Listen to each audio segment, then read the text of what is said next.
You know, folks, when Bobby came up with this format and concept all on his own, I remember thinking to myself, one day we'll do a Terry Funk episode. We're going to have an absolute wow of a time, you know? And here we are.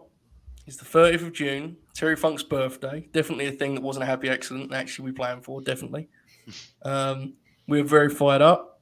Biggest episode yet, in my view. The match list is crazy this week. We have a lot to get into. Bobby, I just mentioned that you came up with this very show, so I'll throw it to you first. How are you doing tonight, pal?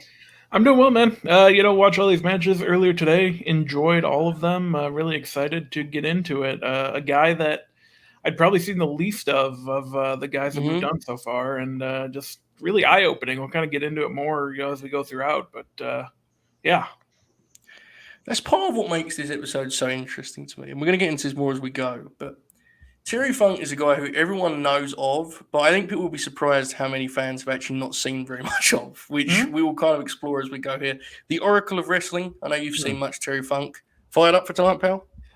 Yeah. I've seen Terry. You know, I've met Terry Funk. God bless. My dad grew up in Albuquerque, New Mexico, in the '60s. So you can imagine what territory wrestling he was watching. That was Mm-hmm. Amarillo, um, which had the Funks, of course, West Texas. Um, and basically, that was his favorite wrestler growing up. Um, my oldest brother Dylan became a wrestling fan in the mid '80s, and later on in '89 with the Funk Flair feud, which we will cover here this evening. Um, Yes.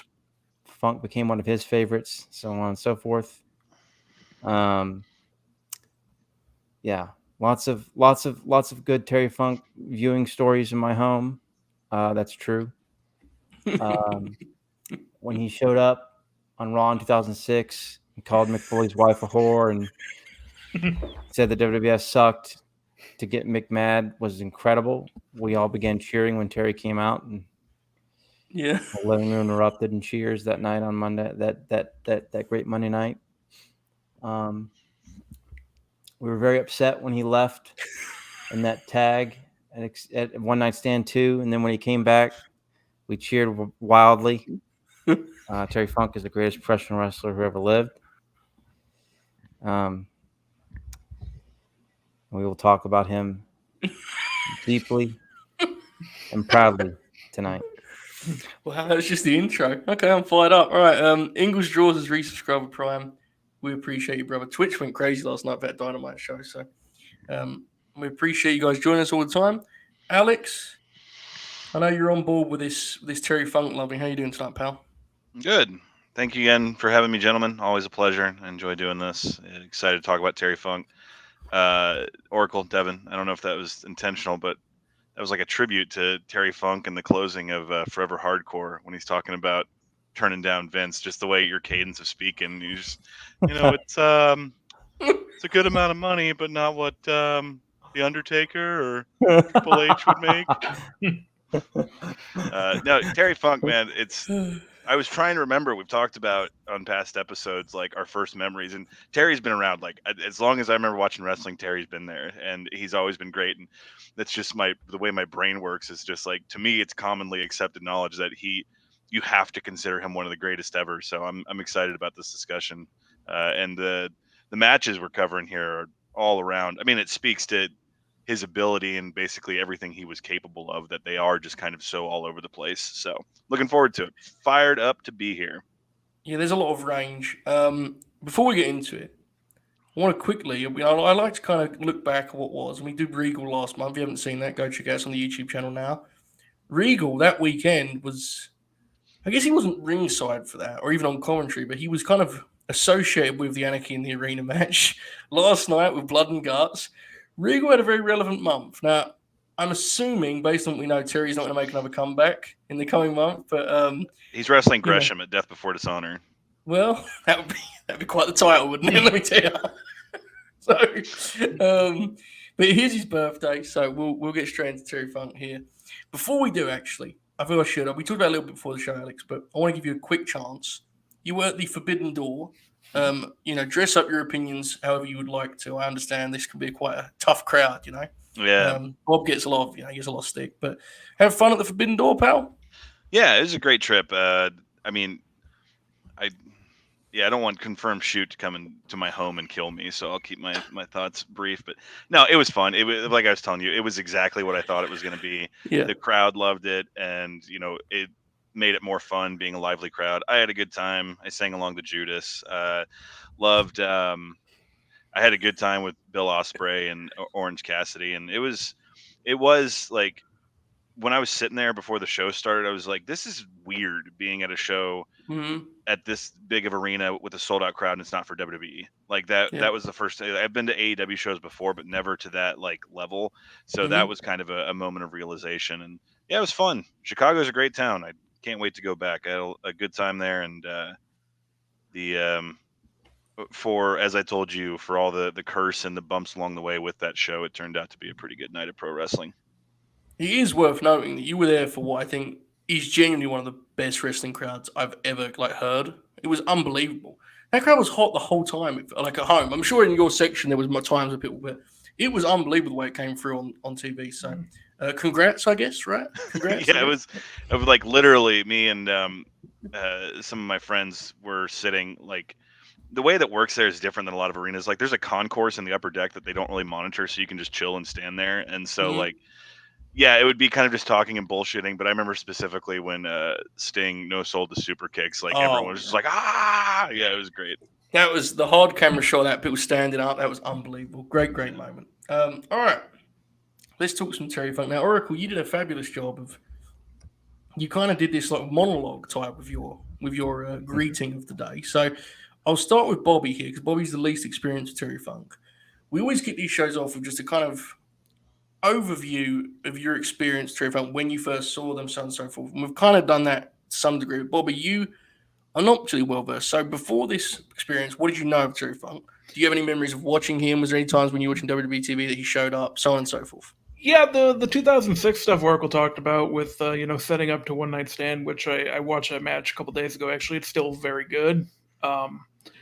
So that was kind of it. Like the Legends of Wrestling games he was in, so I kind of got exposure through those to some of the non-WWE guys. And then I would have some of the DVDs, like the 15th Anniversary Raw or whatever Attitude Era stuff. So I had familiarity with the Chainsaw Charlie stuff. But yeah, in terms of matches, like I definitely had probably only seen 4 or 5 before today. Now, there's nothing wrong with that. It pops me that you're doing the show, but I'm genuinely interested. What percentage of the people you regularly interact with on Twitter do you think have seen more Terry Funk matches than you? Because I think it's a lot lower than people would assume. Yeah, in terms of people that I don't think he's like someone that you've seen a lot of. You kind of talked about it a little bit earlier. Probably you guys have obviously, but probably like 25% of people. Yeah, that was just my way of kind of calling out Bob's mutuals, really. There weren't really anything to be gained from that. I just kind of went out. You take the opportunity to take a shot. No, I'm messing. For me personally, and I've talked about kind of my pro wrestling fandom timeline before, I don't think I have any real-time experience with Terry Funk. I genuinely don't think I was ever watching a show in real time that Terry Funk was involved with, so on and so forth. Beyond him doing that weird skit with Ambrose, right? Yeah. And oh my God, I completely forgot about that. Yeah, and then he had that match with Brock. That's another story for another day. But he's definitely a guy who, the further you go into his kind of catalog, the more you appreciate him, right?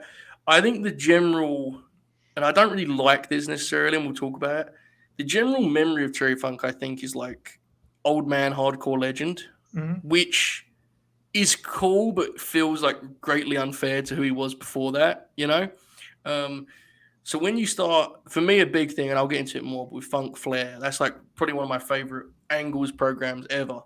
And then going back a decade prior to that, and then you kind of, the more of Terry Funk you watch, the more of the charm of him becomes endearing. Like his weird quirks and the way he sells becomes like iconic. And I think if someone's seen less, like Bob will probably give us examples of this. There's some weird shit Terry Funk does. Like you have to be like familiar with Terry to truly love.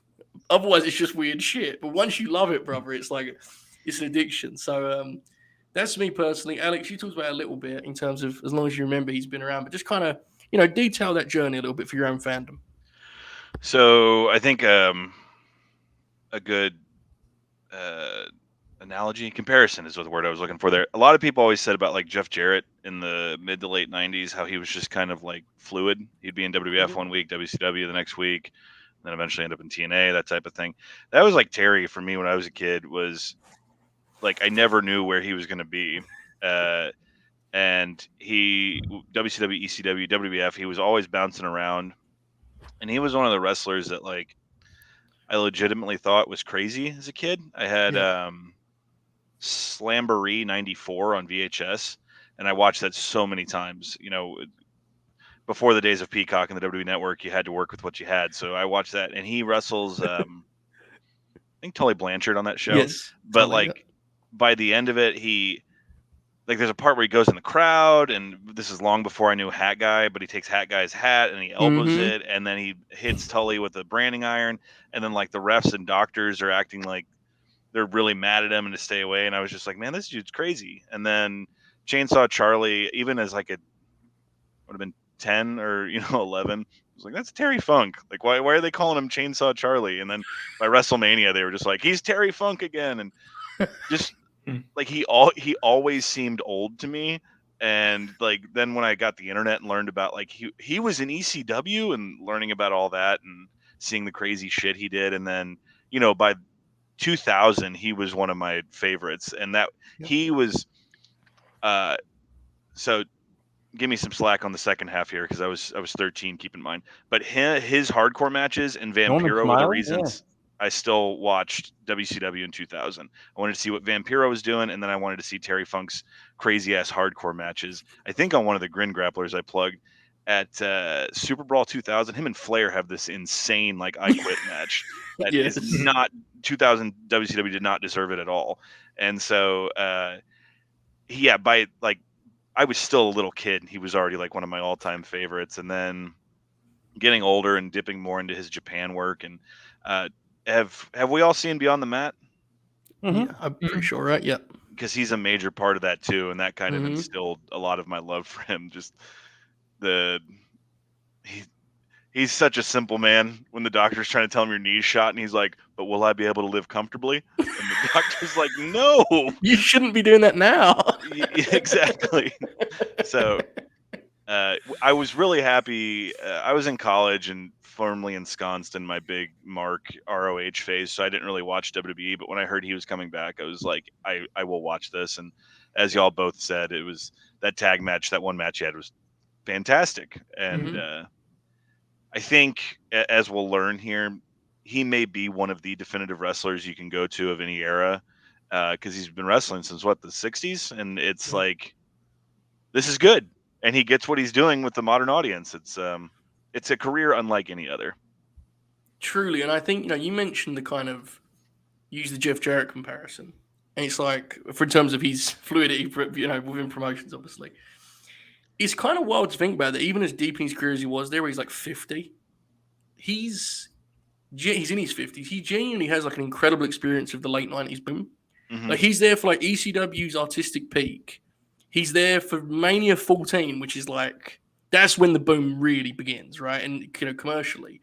And then he's there for the ultimate downfall of WCW, and it's like, the dude's in his 50s, man. Like, that's not his era. He's 20 years removed from his era in some ways. So it kind of speaks to that. Yeah, and he was always really smart about, like, just not overstaying his welcome anywhere, which like a Roddy Piper type thing. And I was watching the 97 Rumble the other day. I forgot he's in that. He was in the Royal Rumble at the Alamo Dome 2 months before he won the ECW title on their first pay-per-view. It's he a unique set of circumstances. That's the one where he does the famous segment on what is it, Shotgun Saturday Night with Austin, yes, which is one of the greatest segments of all time. Which is another where he says the phrasing that you used earlier, Oracle. He brings that back out again. Remember that? Vince gets very concerned about it. He's kind of I think it's Todd. I can't remember who it is, and he says a familiar line, and Vince McMahon is not feeling too good about what he said there on national TV, but it fucking rules. The Alamo Dome ramp, the last point I wanted to make, it was just Terry. He's coming out just doing his small jaunt, but it takes him 10 minutes to get to the ring because the ramp's so long. And that's a perfect example of like a Terry Funk thing that if you watch just a little bit will pop you. Like his little, like The way he comes out. Got the is towel in his fucking hand, just like, yeah. truly wild at core. Oracle, again, you did a wonderful job earlier, but just kind of, best you can, add any other details to your own fandom and its experience with Terry Funk. I like the hardcore matches on like Thunder, Nitro. Whenever I was watching WCW 2000 when I was a kid, Norman Smiley match is always a favorite of mine. He's just, I think the Spring Stampede 2001, right? Is that the match? I can't remember. Yeah, I don't know. I should Stampede's know. the restart show, right? Yeah, Yeah, I think so. Has a banger Sting Booker T match for what it's worth. Yeah. Yeah, man. Just I don't know. He was just somebody like I constantly heard about all the time. You know, growing up with my dad and Dylan, and then seeing those Flair matches in '89. Watching, just kind of following along with the footage explosion in 08, 09, and afterwards. Yeah, I mean, just like getting to see all that stuff. Like he's got a match with Martel in Puerto Rico. That's just amazing. There's a part where he just like clucks like a chicken. It's incredible.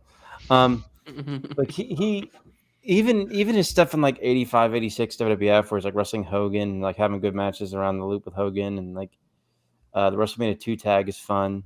Yeah. With JYD in it.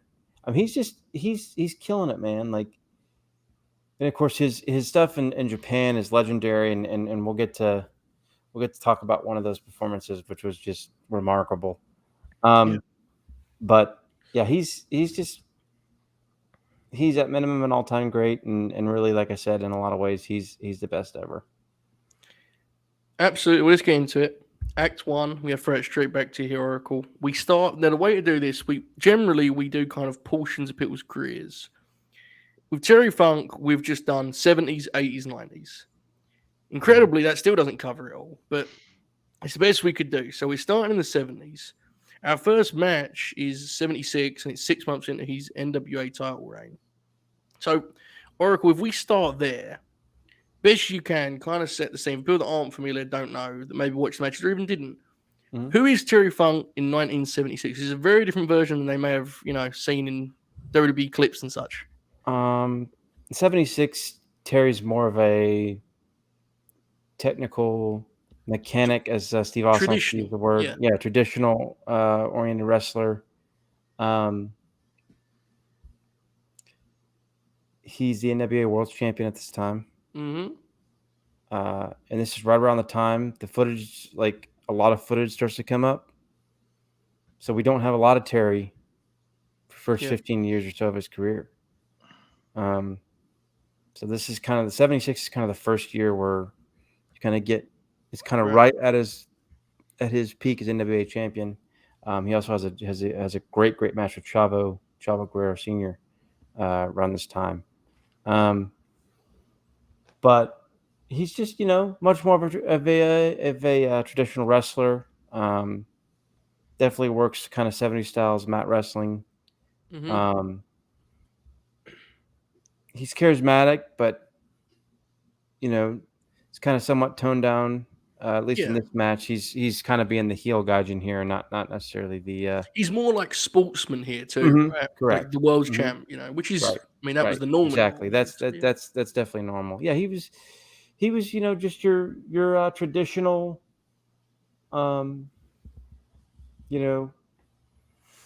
basically NWA style mechanic, technical wrestler. As he and Dory kind of get, we'll see in the 79 match, they become a bigger babyface tag team, and Terry's charisma just comes through. Yeah, they kind of go further apart in an incredible way. Yeah, it's interesting. It's very, very interesting. So we're starting with 1976, as I said. NWA World Title 9. It's 2 out of 3 falls with Jumbo Saruta. Now, Bobby, you texted something that's very interesting. So you said you were amazed by how modern the match was, and that intrigued me because I think I know what you mean. But it's fair to say this is, in terms of pacing, very much a 70s match. But the quality of work is so extreme that I think I get where you're coming from. Bobby, speak to that a little bit and speak to the match in general. Again, we're starting here with Terry Funk, Jumbo Sruta. Bobby, get into it, pal. Yeah, that was a great match. My problem with some of the older matches is like, guys will grab a hold and just sit there for 2 minutes, and they did that a little bit here, but like there was a lot of action in between as well. Like you don't get a ton of action in between in a lot of the older matches you watch. Especially once it gets going, like leading up to the first fall, I wasn't expecting to see a sunset flip. Yeah. And so I mean, yeah, it just a lot of stuff in it, and like I saw like, oh, it's 35 minutes or whatever. I don't know how much I'm gonna like this, but it flies by. It does feel kind of modern, like maybe not like present day, but definitely a lot different than some of the older matches I've seen. There is certainly it always like kind of sticks with me. Like whenever I rewatch this match, I remember it almost beat for beat because pacing wise, it really takes you on a ride, right? It uses the 2 out of 3 full step to really take these big swings in pace up and down. It is worth noting before we carry on here too, the pre-match presentation. This like version of wrestling is unmatched. I'm sorry. I don't care how nerdy that makes me sound. This shit fucking rules. Someone actually try to recreate this. They never will. They're cowards, but it fucking rules. It's great. Yeah, Makes it seem like a real sport. And that, I think, Alex, I think you and I have enough overlap in our other interests that we get why that pops us especially, right? But it's like, and I know why people want wrestling to be not that, but it'd be good if one promotion really nailed it. Nonetheless, Alex, I'll go to you. What do you think of this one, pal? That was David Crockett, right, who held up the NWA title at the beginning? Yeah, and he had a real challenge with saying Jumbo's name. It was something, man. He stumbled a little bit. He went for it, though. He did his best. I just love he made the 13-hour flight just to hold up the belt. But Jumbo Oracle, I was trying to remember what I was looking this up. He was Tommy Saruta originally, and they renamed him, right? Because Tommy didn't sound tough enough. That sounds right. Yeah. Yeah. Mhm. It was great. This is still before Jumbo really came into his own in a lot of ways. He had some great NWA title match. If you've never seen his match with Kerry Von Erich for the NWA title, that's probably Kerry's best match ever. But Terry, man, just that young, good-looking cat, for comparatively speaking, and he's there and just in that traditional wrestling gear, and the crowd is so into what's going on. I love watching the old Japanese matches. We'll talk about the one coming up, but then like it reminded me of a lot of like the Crush gals, or the crowds like stomping on their feet and just like moving up and down in the background. And it's as hot as crowds can be, the passion that those fans had for some of like the gaijin and their locals that they loved were just like insane. You guys called out the sunset flip pin. I was a big fan of that. There's a point in the match where Jumbo gives Terry an arm wringer and he just like completely pancakes flat. And I don't know why, but I popped huge for that. There was a couple things that looked brutal in this match too. The eventual finish is like a stun gun, and it looks devastating. And there's a point too in the match where like Saruta's like sitting up and Terry, like he's vertical, like on his ass, and Terry splashes down in his spine. And I was just like, dude, it's fake, brother. Calm down. But yeah, it's there's something oddly tranquil also about watching these old Japanese matches from the 70s and early 80s of like, that probably makes me sound psychotic, but I find it relaxing, like in a weird way. It's just like, especially because you can find such high quality versions of these matches, and it's just such a treat to watch. And with Terry, and I think you did a good job of crafting his eras and iterations, and it's like here he's wrestler Terry. He's here and he knows the fundamentals, and he has to do what he has to do to win, but still there's no underhandedness at any point. And it's just like you can also see in the crowd, they're obviously pulling for Jumbo, but you can see that Japanese crowd is really starting to take to him, and that would go to like massive heights in the years to come. Yeah, the next one we're going to do is like insane. It's one of the most unique matches, but we'll get to that in a moment. The spot I always remember this, and honestly calling it spots are dumb anyway, but the thing I always remember about this match is the deal with the where Terry has both of Jumbo's arms and they begin to turn and their heads are like clashing almost, and they're turning and turning. Terry gets it back and the crowd kind of exhales and they come up again. I can't recall any other wrestling match getting that much out of something so simple. And it's like drama. Like it's genuinely dramatic and exciting, and they're doing nothing at that point. It's some of the mat wrestling stuff is like, and that's why I think Bobby's used to term modern. Like some of that shit's really tight in a way that kind of like shines through the screen and like is very impressive in that regard. Oracle, I remember when we were putting the matches together, and you were always great assistants. But I remember being saying to you like, "We need the jumbo." I remember, it was like there's one thing I had to deal I was going to die on. Yeah. Match fucking rules, right? Oh yeah, yeah. Great match. Just really, in a lot of ways, your classic '70s styles match. But like with some surprising elements, as Bobby pointed out, the sunset flip. Terry does a drop kick on the floor, which popped me at one point. Yeah, that stuff where they were fighting over the backslide or whatever, that was insane. Like that was just incredible. And just like the crowd just kind of like goes with the momentum of the hold, but it's just it's amazing to watch. Yeah, this was just a really strong Matt classic in a lot of ways. The rolling cradle, I always pop for that. Well, you're a big fan of the that Alexa was a big '70s staple, and I believe Terry used it right at one point. Yes, when that the was second fall, right? Yeah. Yeah, it was just I love that move. But yeah, this was a really strong match. Great match. So Oracle, years later, when Samoa Joe used that against AJ Styles, I believe it was Sacrifice 05. Were you going nuts? Was a young Oracle just happy about what was happening? Dude, that match fucking rules, by the way, doesn't it? Yes, it Sacrifice does. 05. Tito's the ref. I don't know if anyone on here has ever talked about it, but Samoa Joe had a hell of a 2005. I'll tell you that right now. No way. We should do a Grin Grappler about him, dude. Yeah, that's interesting. Say that for another day. Sounds good. Sounds like a good podcast. The often undiscussed 2005 of Samoa Joe. We should be the ones that explore it finally. One of the things that I found interesting about this match too, they both target the arm, right? But it's very different the way they do it and the way they sell. Like Jumbo is like persistent and kind of like he's just an athlete trying to gain an advantage. Terry is vicious when he goes for Jumbo's arm, dude. It's like it's violent and it's aggressive and it's desperate. And in the same way, when they're selling, Jumbo is wrestling for an escape. Terry at one point when his arm's getting worked just starts like chopping him, like just get the fuck off me. And they're the little things to me. That's what wrestling storytelling is like. That's the fun stuff, right? Because that's who they are as people and as wrestlers. Like we all said Terry Funk at this point is more traditional and conventional, but he's still Terry Funk to some degree, and he's still that kind of that edge that's intriguing. We'll get into more, but a great match. I think they use the 2 out of 3 falls deal fabulously. I love that the third fall is like this kind of both guys feel exhausted, but Jumbo gets so fired up and feels like it's right in front of him that he kind of costs himself. Right, it's the perfect veteran win the way with the deal on the rope. So fabulous match. I don't want to take away from what Jumbo did here because I mean he's also one of the great wrestlers, especially later in his career. But I will say, to me, this is like the Terry Funk show. He's unbelievable in this match, man. He's so good. And he just adds so much depth to everything he does. Great match. But with what's up next, I think it quickly kind of falls to the backdrop of Act 1 because this was something. Okay. Now, I had seen this before, but for whatever reason, because they had a few of these matches, right? This is the one with the finish, Oracle.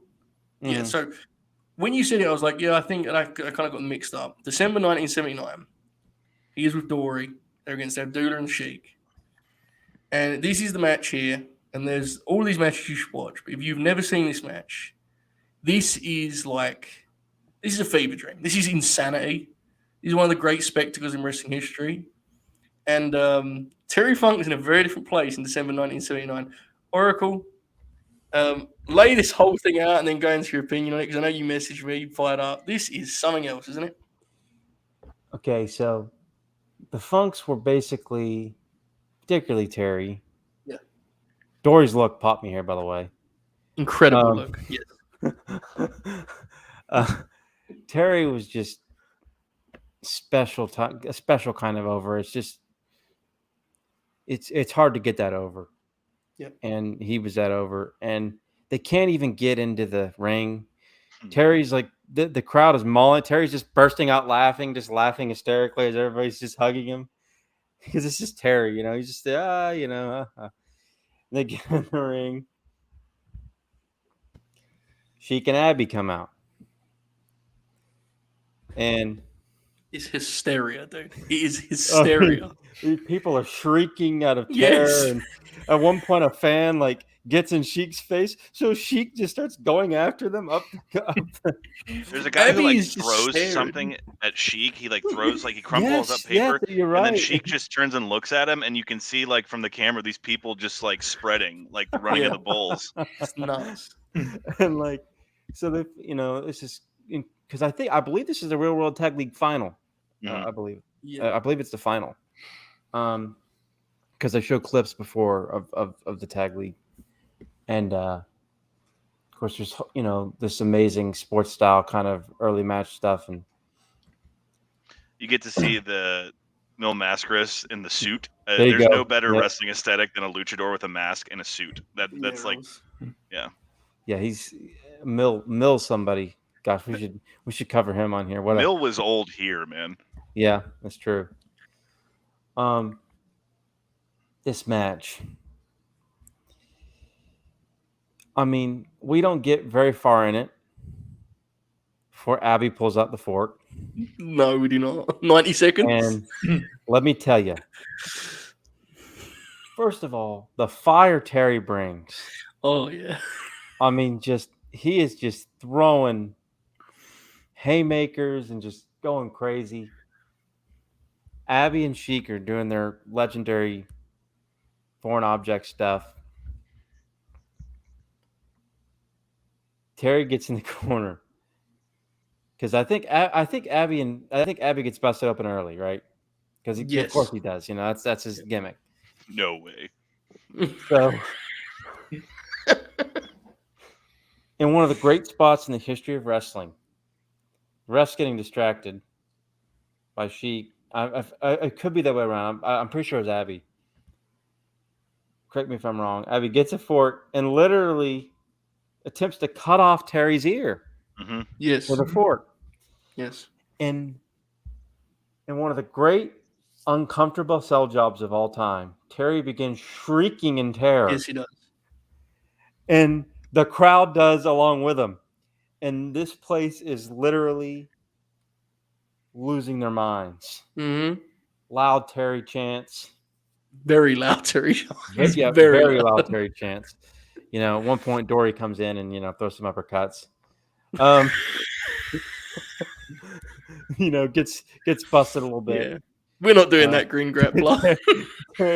Terry. You have to, because he's the only guy in the history of the Royal Rumble match that was applying abdominal stretches and arm wringers to try to eliminate people. I forgot about that shit. Oh, Dory, what a legend himself.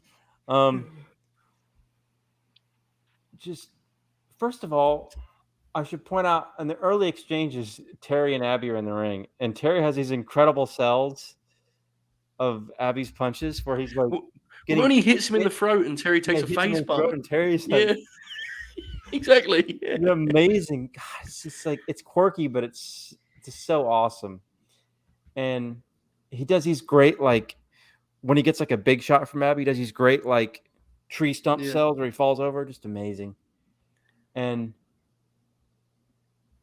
not only is Terry bleeding from the ear, he fires up and gets back, and just the mad and just the venom that comes out of Terry when he starts coming back is just incredible. And when they get the weapon off Sheik and they go to work. Oh yeah.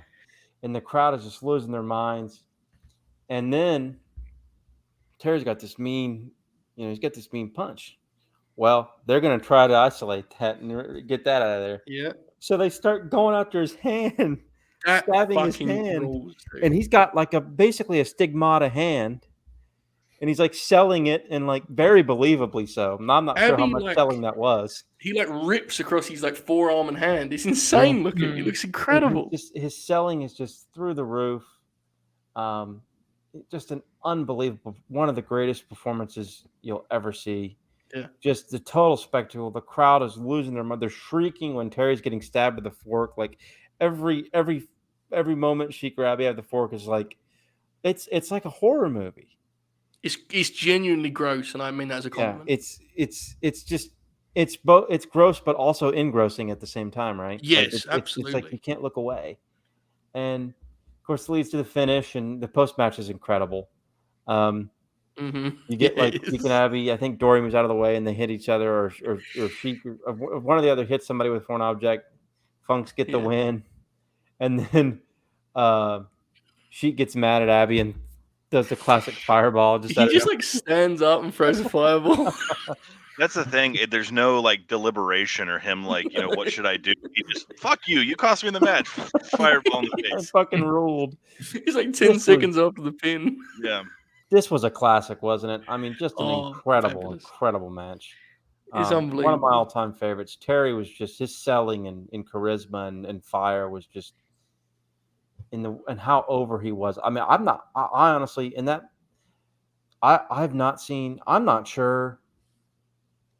Maybe Austin in '98. I don't even know. Austin over '98 went over like that. This was Not in different, that type man. of emotional Yeah. way. This was Like when like Austin in '98 was adoration. over, like, Yeah. but like, I don't know, man. That, like, sometimes it's like that was like Crush Gals level stuff, It was right? Like, crazy. Yeah. I mean, they Lawler were in Memphis and crying for shit. Terry. It was Mhm. incredible to watch. Great, great, great, great match. By the way, I mean, you mentioned the great, because there's a lot of, shenanigans with the refs back turn, sort of eyes looking different direction. It's quite the deal. But what about, I guess it's the de facto, like, cut off of the match, where the Funks are kind of kicking ass and they do the distraction spot, and the Sheik just, like, comes in and just beats the shit out of Dory with his wear. Like, that is fucking graphic, man. It is, again, I don't want to oversell, but, like, seriously. Joe makes a good comment too about Terry's sell from the first punch after his hand got cut. Yes, that Incredible, rules. incredible. That it's incredible. Yeah, I don't want to oversell it, but like if you've not seen any of these and you just here to hang out and listen to us talk wrestling, do yourself a favor. This one's, and it's not like going to keep you a long time. You'll be, trust me, you'll be hooked the whole time because it's fucking nuts. It rules. Bobby, I'm assuming this was quite the experience for you in a range of ways. I don't know how familiar you or how kind of ready you were for this, but what did you think of it? Yeah, I didn't really know what to expect going into it, and it was awesome, man. The crowd just going crazy, and that really kind of brought me into it right away. Like, okay, this is going to be something special. And then, once they brought the fork out, it was just like, all right, let's go. And My great God. stuff. Great Someone stuff. clip that. Once they brought the fork out, let's go. My God. Bobby fired up. Was you surprised, Bob, at the performance of, and this is about Terry Funk, but like, there's a perception of Abby that's like almost certainly fair. But in this match, he like, you forget what he was at one point, He takes like a fucking like Samoan drop deal at one point in this match in the shine, just bumping around and stuff. Like, that gets you off guard too? Yeah, a little bit, because I mean, he's another guy that I'm not like super familiar with in terms of watching. Like, obviously, I've heard of him and I kind of know the lore around him. But yeah, this was a little bit different than I expected from him. That's the polite word for it, right? Lore. Good call. I like it. All right, Alex, what did you think of this one, pal? Yeah, man, y'all covered a lot of it. When it opened up and you see the cheerleaders in the audience, and then the big banner with the Japanese fans' attempt at English about the Texas Bronco and shit like that. It's just, yeah, it's different. It's like you said, Crush Gals is something that comes to mind, and some of like that just audience passion that came along with some of that All Japan Women's shit. And it doesn't always have to be positive, like Stan Hansen and some of that shit. The way some of those foreigners were just worshipped in Japan is just something so fascinating. Yes. And we talked about it. It might have been the last one or one before, Joe, you and me. Just like there is a sense of like romanticism that's gone about guys going to Japan. And so seeing something like this is wild. The Funks were just treated like gods. You just mentioned it. I always think of like WCW, like 92 WCW and beyond, Abby, just walking, stab. So like when I see and same with Sheik, like the majority of my Sheik stuff is like all the late matches he had with Bobo, and then like his shit in FMW. So seeing both of them work here is just insane. Like Abby's leaving his feet to do elbow drops, and I was just like, holy shit. So that as much as anything, it took me a while to get over in terms of just like how much I was enjoying it. I did pops so hard. Like there's a lot of blood in this match, and everyone is very subtle except for the Sheik. There's a like Dory hits him, and the Sheik just like on camera is just like like just going to town on his forehead, and I was laughing really hard at that. But Detroit, baby. Cobo Hall, brother. That's how they do it up there. just Dory, you guys mentioned his look. That dude was born old, man. That guy makes Harley Race look young. Like just how he had the little tuft of hair folded forward, but he was bald on top. It's do what you got to do. Something here that we always seem to come to this discussion of like, oh well, it's not like this now, but is there any wrestler today that people are scared of? Like, is there No. any? Absolutely not. There's a couple people that feel dangerous. Like I think Eddie Kingston still has a really good presence about him that when he brawls in like let's say he goes into the crowd or something, if I was like in the front row or second row and he was brawling towards me, I might get my shit and kind of like make sure I'm out of the way, that type of thing. But like we were just saying, the Sheik just looks at people and they flee in terror. It's a pretty amazing piece of business that that I hope someday we can get that back. It's people just, this is going to sound like the most like boomer take, which is not my intention, but like part of it is like everyone knows they're safe because like no one, like I've seen heels in the last 10 years do the gimmick where like you pull back your fist and like no one sells because it's like, you want to punch me, dude? Like I'm going to sue you, Dude, that was then it was before the days of like everyone had a camera in their hands, but that was like Super Dragon. People like would talk shit and he would get up and just shove them, like push them down, and it's like I understand you can't really do that anymore, but it does make for watching stuff like this. It's like holy shit. And being the absolutely colossal mark I am for European uppercuts, I love that that's like 80% of Dory's offense. He just comes in and like European uppercut and goes for it. But like you're saying here, it's Terry's performance in this, it's especially with the places we'll go and his career has gone to where like his selling and like it basically becomes just an inconvenienced old man versus this where he's just like it's something to behold.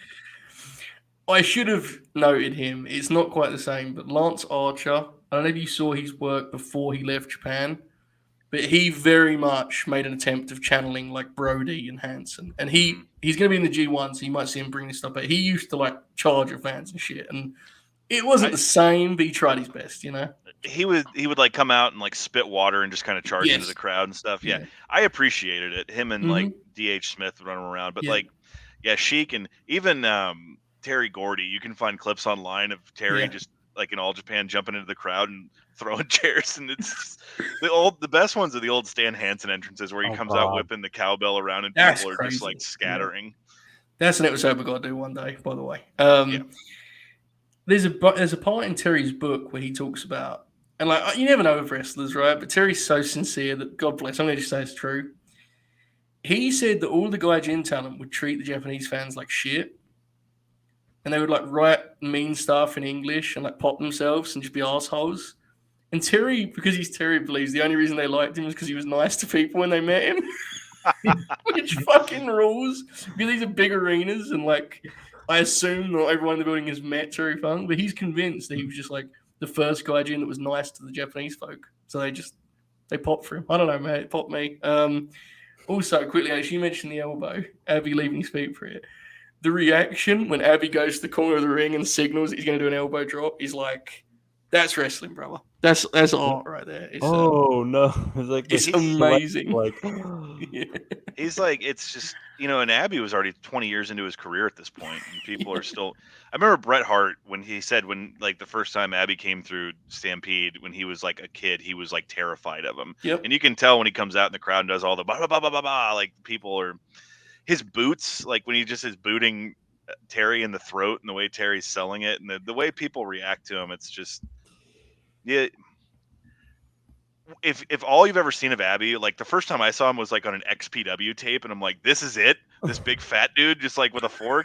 And so, but you watch this and you're like, okay, I get it. And I can also, his head was already like really gigged up at this point. And so Man, those old like pictures of Abby in a full 3-piece suit in Japan, like eating sushi. I'm like, that's a pro wrestler right there, man. God bless. Have you ever seen his Montreal stuff? I haven't. Mm-mm. Okay, so he was at one point, I believe he was a top babyface in Montreal. Guess what his theme song was? It's incredible. What's that? Fat Bottom Girls by Queen. That's and because I'm picturing him in like the headdress and the fort coming out to Fat Bottom Girls. Yeah, incredible shit. Incredible. That's great shit. That's great shit. Couple other things. We didn't mention the visual of Terry biting Abdullah when he starts bleeding and like having Oh the my blood god, in he's his got the mouth blood all over his like a face. vampire, Like yeah. which is, I mean, absolutely disgusting. But God, it rules. Especially with what we know now about Abby. Right, I was like, exactly. no, Terry, back off, brother. We're referring to it as law tonight. Okay, Bobby has that's what we're going to do tonight. It's law. Okay. You mentioned it. We talked about it last time. The romanticism of this stuff. Oracle, and I'll say it to Oracle regularly on the Grin. It's like, it'd be really cool if Randy Orton at some point just worked a fucking tag league with like Cody Rhodes in 2008, or the one I always say to Bobby is, what if like, you know, if wrestling was still good and Brock did one with like Shelton in 2004 because fuck it, wrestling, you know. Mm-hmm. These are like the coolest things in Legends match catalogs when you find out they did a tag league with like just some random partner. I mean, obviously it's not the case with Terry, but like it's like DiBiase when he teamed with fucking Stan Hansen. Yes.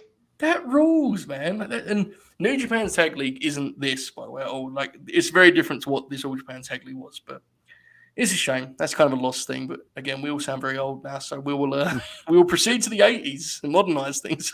There we go. Oh yeah. Before we do though, Oracle, I'll ask you guys. I feel you're the expert on this front. Any other match recommendation from the 70s? Just kind of a loose list for people that want to see more. The two that come to mind for me are the Chavo match from like, I think it's like 77 or 78 or something like that. Right. Somewhere around in there, and then I think it might be heavily clipped, but I think it's still like there's enough where you can be like, okay, this rolls. And then that first Chic Abbey tag from 77. Yeah, that one's great too. I definitely thought, like, when I was watching this, I think I remember that one more because then I rewatched that, and yeah, because I remember this one as the one that has the finish, because that obviously one thing, if you do want to dive into those tag leagues, do not expect a bunch of finishes when it's the matches that pop you on paper, because that's not the name of the game, brother. Right? Mill ain't losing to nobody, baby. Not happening. No Yob. Bobby knows about No Yob. They got fucking t-shirts out of that shit. Anyway, the 80s. This very much is fittingly so. This is the decade where we just saw Terry kind of evolving and becoming the wrestler we're talking about. But the 80s really covers like that evolution perfectly, right? Where you kind of see him go through it, and where in the 90s he's very, very different. Here is where his many retirements begin. 83 is the first one, right, Oracle? Which is after the match we're about to do. But yeah, which is also an incredible match. Forever, brother. Exactly. This is very interesting. He's weeping. Incredible. It rules, and the crowd starts doing it with him, and he just keeps going. This is a very interesting decade for Terry. We're going to start with the famed. And it's one of those things that even if you've never... Oh, no, we lost Joe. He's kind of iconic. About the empty arena. There you are. Yeah, thanks, Oracle. Internet's kicking the shit out of me. It's iconic if you've heard about it, if you haven't seen it. Empty arena, Terry Funk, Jerry Lawler. This is 80 or 81? 81. 81. There's so much here. There's so much. Laugh out loud funny. Factual. I want to go to Bobby first, because Bobby texted me when he was watching this, and I don't think you'd seen it before. This is like one of the most incredible pieces of business in wrestling history, right? Yeah, it is. I found the video, and I'm like, well, it's only like 15 minutes. Hopefully it's the right one. So I start watching through it, and they're not really doing much in the first 5 minutes, except just Lance Russell and Terry Funk just kind of popping each other. And which is objectively the best bit. Yes, absolutely. And then Lawler shows up, and Terry's just screaming how he's going to break his crown, and there's no one there. He didn't need to dress up like that. Great stuff. Let's talk about the Lance piece of this, because, listen. He's incredible. Oracle, you're going to get into it in more detail. I agree with your take. This is one of the great wrestling performances ever from Terry. But Lance Russell, like, still arguably steals the show. When he's doing the opening and he has the cigarette and he's like, let me put this out. Let me go. When the camera cuts to him and he's lighting the cigarette and then he puts he's holding the mic, he's got the smoke lit, and he just puts his other hand in his pocket. I was like, that is the coldest motherfucker I've ever seen in my life right there. And he's doing that whole thing too of like, well, is this gonna actually be anything? You know, do I need to be here? It's unbelievable. See, but that's the thing. As funny as it is, there's an attention to detail here that is actually brilliant. It feels It's- real. It actually feels real. Because it's fully explained. It's like, I have been told we should bring a cameraman, so I'm here with the cameraman. Like, it's stressed to you. It's believable, which is fucking hilarious considering how Terry portrays it, because he's Terry and he does this. He walks this bizarre line between believable and insane, which is part of the, that's who he is. But it's like, there's a level of, this is a lost art, this level of kind of detail, And like, what about when Terry walks in and he's swearing and fucking Lance is like, what's your language? You want to use this later if it's anything good? Yeah. That fucking rules. But it's the kind of stuff, if it wasn't there, you wouldn't notice. But when it's there, you go, that's why this works. That's the ingredient. It's just, bro, the stuff where Terry's talking shit and he's like, is he under the ring? Count him out. And Lance is just like, not like, he's like, come on, man. 1, 2, 3, 4, 5, 6, 7, 8, 9, 10. I'm the winner. It's amazing, dude. It really, again, we haven't even got to the match, but it's just masterful. It's aged so well, this TV. It really has. Bobby, you mentioned it. How much it popped you when fucking Jerry came out and he immediately starts clowning him? It is unbelievable. Oh, it ruled. You got a knife or a gun? The reveal where the camera like spins around and then it reveals that Lawler showed up in full gear and Terry's just like, don't you know there's not anybody here? It's so tremendous. The best part about that is that Lance has to sell it like it's normal and he goes, his usual ring attire, like he needed to have the crown and the... He's got the crown and the cape. It's unbelievable. I do love, like, the way they start the match is so perfect because it actually feels like they're scrapping, and it's like, I love that the sound of the mat is so loud because it really emphasizes there's not one person. And Lance has this great line where he's like, well, here it is, not a single person in attendance, but Terry Funk versus Drew. Like, it's like surreal. This is a big deal, and it's He like actually drops the attendance capacity. He's like 11,000 single empty seats, not a person here. Yeah. Most wrestling promotions ever wouldn't have been brave enough to do that, right? Would have exposed how few people are usually there. Lance is like, we're hot, bro. We'll be good. This is a famous pairing, but this is something that's lived through. Oracle, you messaged me. I said it earlier, but you said, it's maybe the greatest wrestling performance. And in the sense that this is everything wrestling. Kind of speak to that because this is just fucking magical. I mean, this whole thing, just Terry made me laugh. Like literally, Lance did too. Their opening banter is one of the greatest things in the history. Like, might be the greatest 5 minutes in the history of wrestling. Terry's like, Lance like, I know it's after 1, Terry. I know. He said, but Jerry, Jerry, Lawler, he might be in traffic. Traffic. Could have gotten held up in traffic. Yeah. Lance in his Memphis, accent. And Terry's getting all mad. And after he does a count out thing, Terry goes, I'm a fool, Lance. I'm a fool. I'm an idiot. I'm a fool. Why don't you come in here and give me a warm up? And Lance's like, no, I'm not gonna do that, Terry. That's not my thing. I'm not gonna go in there with you. And they pan over. Lawler plays it so well here too because he's just he lets Lance and Terry do it, and the match, whatever you want to call it, is incredible. They do like this weird like quasi lockup where they're, but it feels like equal. It's like when like two like dudes who just like get mad and just like start swinging, and it's like they've lost it, yeah, and they're just like there's like no control. And then they go out into the floor and they start brawling around the seats.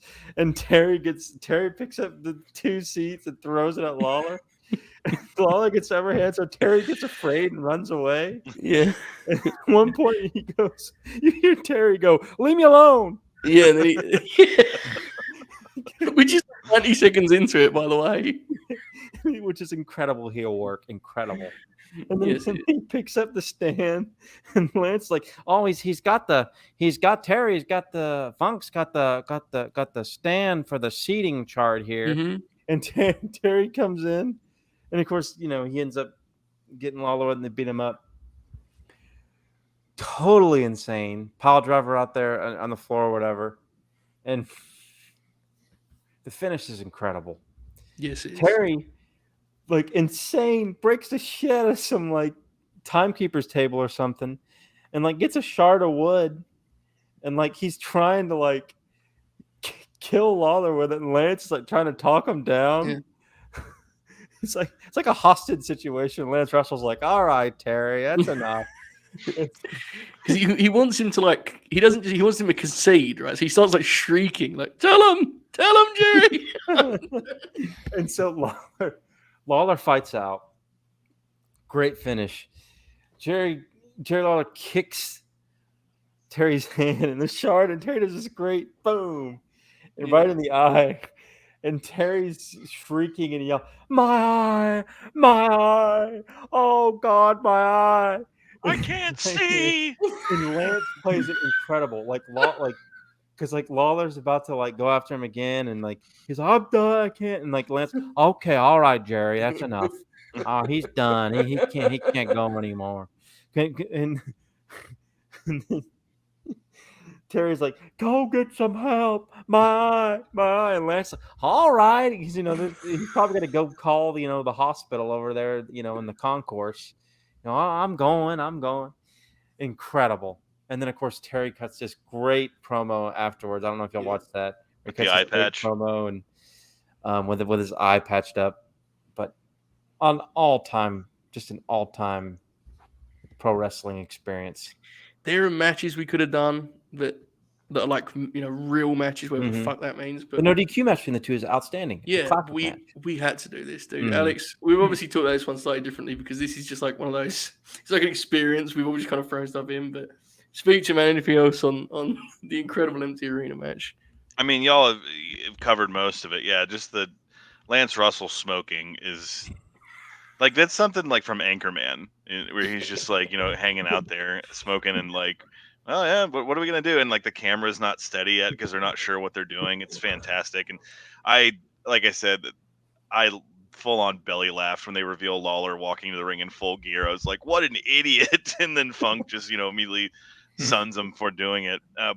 One of the things, it's the way kind of the camera is angled, but I also think like there's something obstructing the view because near the end, Funk is ramming Lawler's head into this table, and it looks brutal. It looks like he's really taking his head and smashing it as hard as he can against this table, and it just looks fantastic. And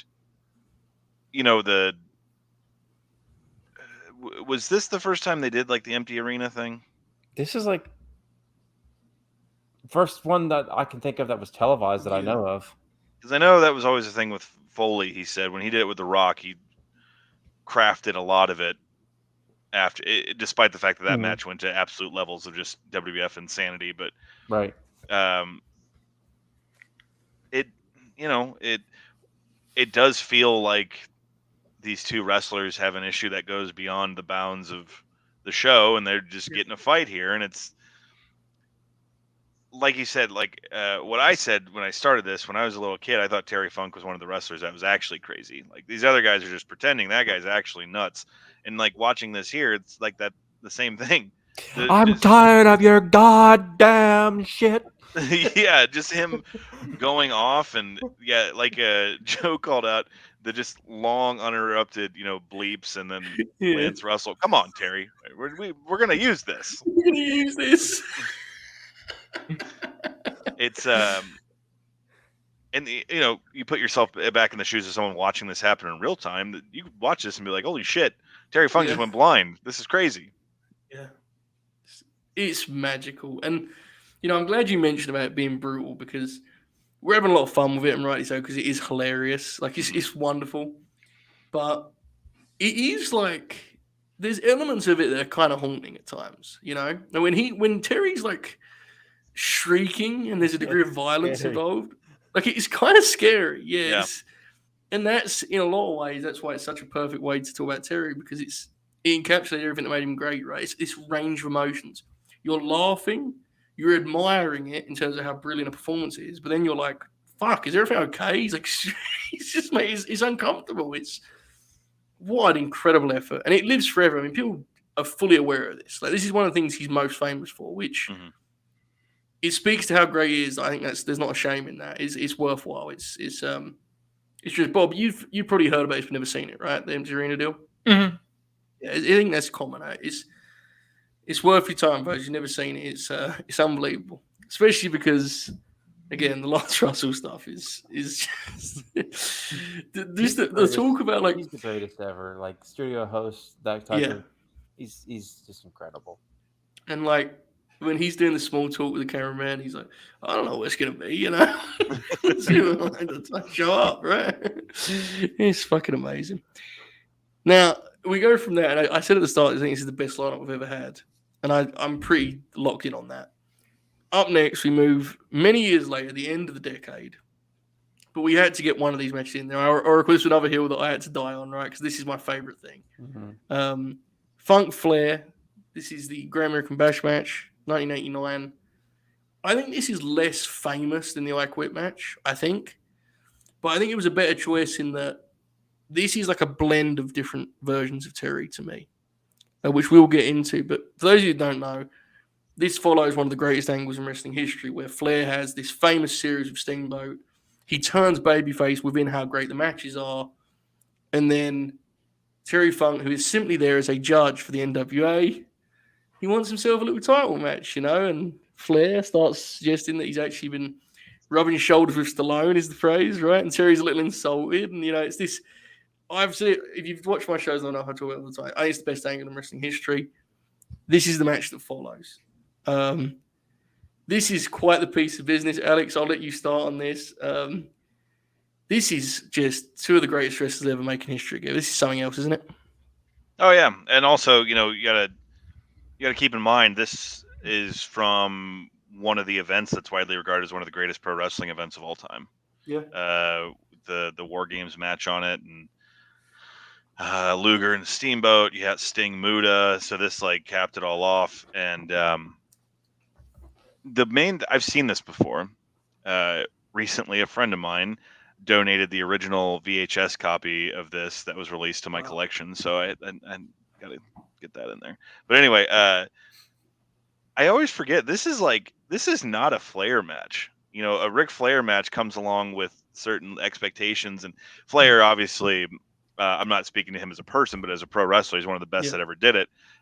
Because he figured out a formula that was incredible and worked for him. But every once in a while, man, he had these matches that weren't his. You know, I thought of this, and then like Starrcade '93 with Vader. Like there's every once in a while he has these matches that aren't his, and this is just like a brawl. And Flair's doing shit in this match you don't see him do ever. He does a flying forearm at one point. I was like, wait, what? And like. They're brawling on the outside, just lighting each other up with chops. They're both, they both have tremendous working punches. Terry's a little bit better, but just the way Terry's selling it, and there's still, it was almost, the turn of the 90s, and like Hulkamania was already in full swing, but those WCW crowds, man, still believe that shit. Terry comes out, I don't know if y'all caught it, but this dude's trying to fight him. And like the cops have to get in front, like, and split them up, and it's tremendous. I did mark out. We got Bob Cottle on the call. Here comes Terry Funk. And, it's more so than like their Clash match. I think I like this one because Flair's like babyface fire in this. Like just how he comes out and like in his prime Flair, there's nothing like seeing the reveal of him with the hair and the robe. Yeah. But he comes out and he's got like his arms pumped and he's just like ready to do what he has to do. And you get Juice, you got Gary Hart, you got Tommy Young as the ref. It's just all these parts that come together that just make it this fantastic, classic, just quintessential WCW style main event.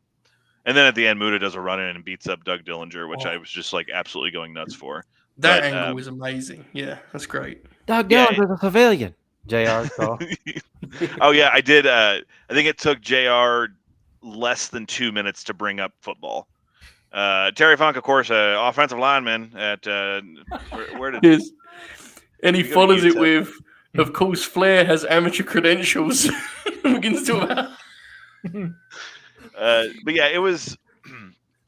I think more of this one. I was kind of, it resides with Terry because like Terry, but like seeing Flair go to a different place, it like reminded me like, or it was just kind of like, holy shit, this isn't a Flair match. I'd kind of forgotten how good this was, and it's because of Terry's in there. He's just this mean, ornery son of a bitch that's just like wanting to brawl, and Flair has to take it to him in order to prevail in the end. And I love the finish too. Is just a reversal of small packages that it was kind of like Flair's old tricks didn't work. He just had to do what he had to survive Terry Funk versus like beating him soundly. Yeah, and he kind of gets given that window by Terry, right? Like Gary Hart's pleading with Terry to go for a pin, and he's like, "Quit," which obviously pays off bigger later down the stretch. But yeah, you mentioned the entrance, and like it always struck me about this when Flair comes out and he has the women. It's like his fists are clenched, right? Like he's like desperate to beat the shit out of Terry Funk, and they immediately brawl.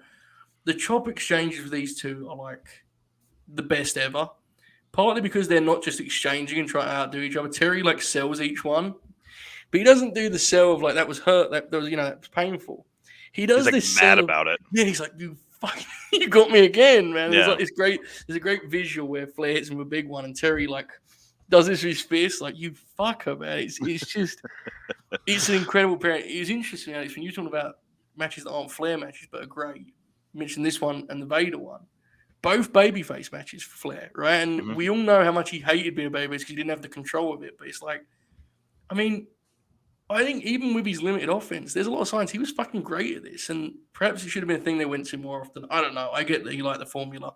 But it's very interesting. Bobby, thoughts on this one? I know you haven't loved it. You've watched some Flair 80s match and not loved it. But this one's a lot more high pace, fair to say, right? Yeah, so I didn't really know what to think going into this one because the Luger match is one that I don't really love a whole bunch. Yeah.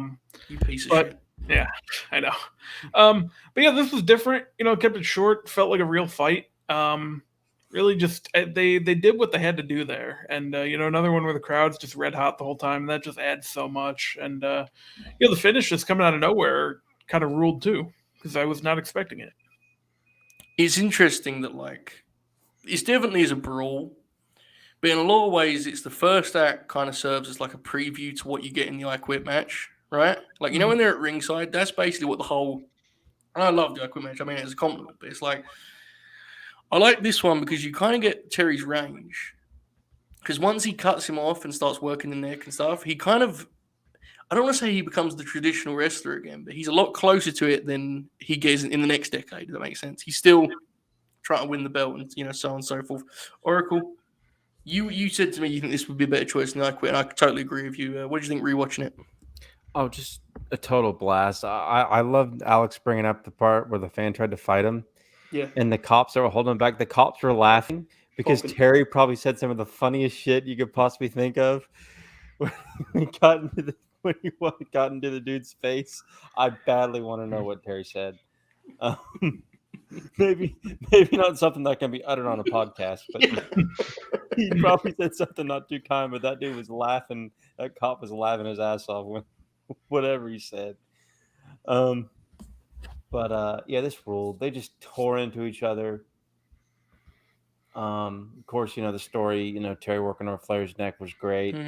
Gary Hart being at ringside, kind of starting up the JTEX Corporation stuff. The thing that always sticks with me is like the post-match brawl is the best post-match brawl like ever. Yeah, it's amazing. The crowd is just losing their minds. JR's call is incredible.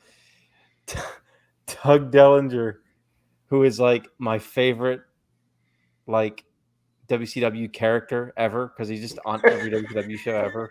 Like he's out there taking Goldberg to the ring, and he's just he's the head of security. It's Doug Dellinger, and Muda attacking him is incredible. And JR's call, as I pointed out earlier, Doug Dellinger's a civilian, like just random. He's unbelievable, man. Like I know we all have our jokes now, but like Prime JR is fucking godly. He's amazing. And Yeah. and like the brawl stops at one point, and like Flair and Sting are like, "Nah, fuck that. We're fighting him on the ramp." Yeah, And rules. they fight him up the ramp, and there's supposed to be this interview, and Flair's got like the green Looks like Christmas, yeah. and the blood, and it looks incredible. And he's cutting this great fiery promo. Just an amazing scene. Mhm. Oracle, was this the match that Terry Funk did the insane promo about the woman who ran over Ric Flair in her car, or was that for the I Quit match? Oh gosh, I know which one you're talking about. Yeah. I can't remember. You didn't hit a jackass. You hit Ric Flair. And then Jim Ross is like, "Oh, come on now." I think that's before this one. I think because it's after this, it takes a much darker turn, like with the plastic bag the clap, angle. the and clap was very controversial when Terry Yes, it tried to was. suffocate Flair with a plastic bag. Earlier, he does the promo Incredible. from the hospital bed. Remember that, where he's got and he's like screaming, and it's fucking. It takes a turn. I mean, this is violent enough, but that shit's crazy. This is where like this era too is where Terry really started to be like an all-time promo in terms of just like you never knew what he was going to say, and he one of the guys that definitively could just say things that no one else in the world could say, and you would take him seriously saying it. He's 45 here, right, Oracle? 45, I want to say. Yes, 45. That shaped his career. Young man. And it's, hilariously, according to him anyway, WCW was like, at the end of this, well, that's your, like he didn't want to do the retirement step or loser leaves town step, whatever the fuck it was. Like he was he was basically told, like, we don't have anything else for you, man. You're old, which is unbelievable to think about because, nowadays everyone's 45, right? It seems to be the way it works. But anyway, how great, by the way, is it when he goes to the outside and Tommy Young fucking pulls his hair? Oh, and then Terry climbs on the apron and just dives on Flair. And like doesn't do anything, he just sort of falls on him. Amazing match. The branding iron shots look fantastic. Yes. Yeah. Like I think it's who knows what it was made of, but it looks to be legitimate. And also it's one of those weapons that you can believe that someone got hit in the head and it really fucking hurt, but it didn't kill him. It's not like Vince Russo baseball bat era stuff. Absolutely, and it's important you bring that up. It's very much framed as though Flair is about to beat Terry like decisively before that, right? He has the figure 4 and he's just beat the shit out of him the whole time. And it's like, what a novel concept. The babyface seeking revenge just beats the hell out of the heel. It is presented to the audience he was about to win. And really the extension, the eventual finish is because Terry fucking used the branding iron. Like that's and that kind of naturally explains the story. It's tremendous. I think it was, I want to say pretty recently, X-Pac, Sean Walton was talking like, this is still the match he watches regularly. She's like, this match is 33 years old, dude. This was the first match I saw. This was the first 80s match I saw, I think, when I was a kid. That rules. It's only like 17 minutes also. Yeah. It's heated and it's just, he's aged so well. And we said that a lot tonight, but it's true. Like it really, Bobby used the word modern. It's like, I wouldn't describe this one as modern. Not that Bob did, but it's like it was a sprint for its time. Yeah, man. Like you won't be bored during this one. Like especially the energy in the building is a big part. Bobby mentioned that, and he's right. It's like, at one point JR's like, the crowd's they're scared. They're watching their hero get beat up, and it's like, look, man, we can all think how we think about it, but like they actually treat Flair like he's their fucking hero. It's a very different vibe. It's very special. Great match, one of my favorites, one of my favorite feuds. Flair's 89 is not one of those undiscussed topics, right, Alex? We put that alongside 05 Joe. We'll save it for another day. One of the really underrated topics of wrestling. Yeah, absolutely. Oracle, do you have any other 80s matches you'd like to shout out before we move to the 90s? The Martel match from '86 Puerto Rico, one that I always think of. Stan Hansen match from I should know the year. Is it 83? Summer of 83? before he retires, right? Yep. Yeah. And of course, When the does he come retirement. back? Yeah, the retirement match. Well, it might be spring of '83. The retirement match, which is incredible, in '83. I can't remember who 83. their opponents are, but it's great. There you go. I was going to throw out there too. Terry wrestled. I was going to say Terry, but Terry Funk wrestled Hulk Hogan in a main event of Saturday Night's Main Event. Mhm, yes. That was a lot of fun. And there is also, it is on the network or Peacock. You can find it. The WWF did a Boston Garden show. It's from March 8th of 1986. The main event of which is Hulk Hogan and the Junkyard Dog against Terry Funk and Dory Funk Jr. That same house show also features Bret Hart versus Ricky Steamboat, Bull Nakano and Dump Matsumoto versus Velvet McIntyre and Dawn Marie, Randy Savage versus Tito Santana, and the Crush Gals wrestle some tag team. It's one of the most wild lineups you can find for like a Wow. random show on the network.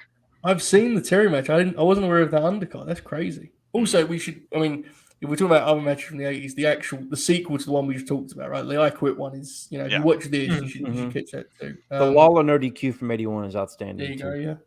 Did he wrestle Lex at all that decade? I imagine he could have got a good match at a Lex. Of course, Steamboat. No, I don't I don't know. think cross paths. The Eddie Guerrero match on WCW TV Yeah. is Yeah. awesome. Mm. From When he '89. the sign Eddie and they were like, he's too skinny or whatever the fuck, and he just said you sold for him. Mm-hmm. God bless. This is center stage, right? That one. Mhm. Center stage. Yeah. I think so. Yeah. Awesome. And we recently did a grin along for the match with Steamer from Clash Guts and Glory, right? That was Doesn't he have a the good match Steamer. with Scott Hall in '89 too? I think he does. I'm not sure. There's a lot. 80s is a really cool sweet spot, as I said earlier, where it's kind of you get like a blend of versions. You kind of get a mix of 70s and 90s Terry, which is awesome. Speaking of the 90s, let's get into it. So this is kind of the decade where Terry is like, I mean, not to understate what he was before, but this is where he's like fully spent as like the legend, especially the last match we'll talk about. But we start in 1994, War Games. Now you mentioned Alex earlier, Slamboree, right, where he wrestles Tully, and that's where he kind of comes back into the fold. For those of you who don't know, Arn Anderson turned on Dustin against the Colonel Parker's group, Stud Stable, right? And that spawned the famous Dusty promo, "You Never Changes" and all that good stuff. And here we are for War Games. I want to give the Oracle of Wrestling a chance to talk about the kind of spiritual, symbolic meaning of this match, because this is kind of one of the things that made me appreciate more was talking to you about it, because you said something to me that I think is really striking about this particular match. So explain that a little bit in terms of what it represents in kind of wrestling history, so to speak. Yeah, so this is I brought this up a couple times, but this is a perfect point to talk about it here. So the Rhodes Stud Stable feud was a very important feud in WCW and in a lot of ways wrestling history. It was the last Southern feud in WCW.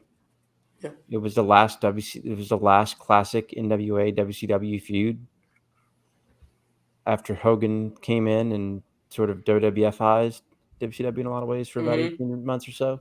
Brother. It was the last.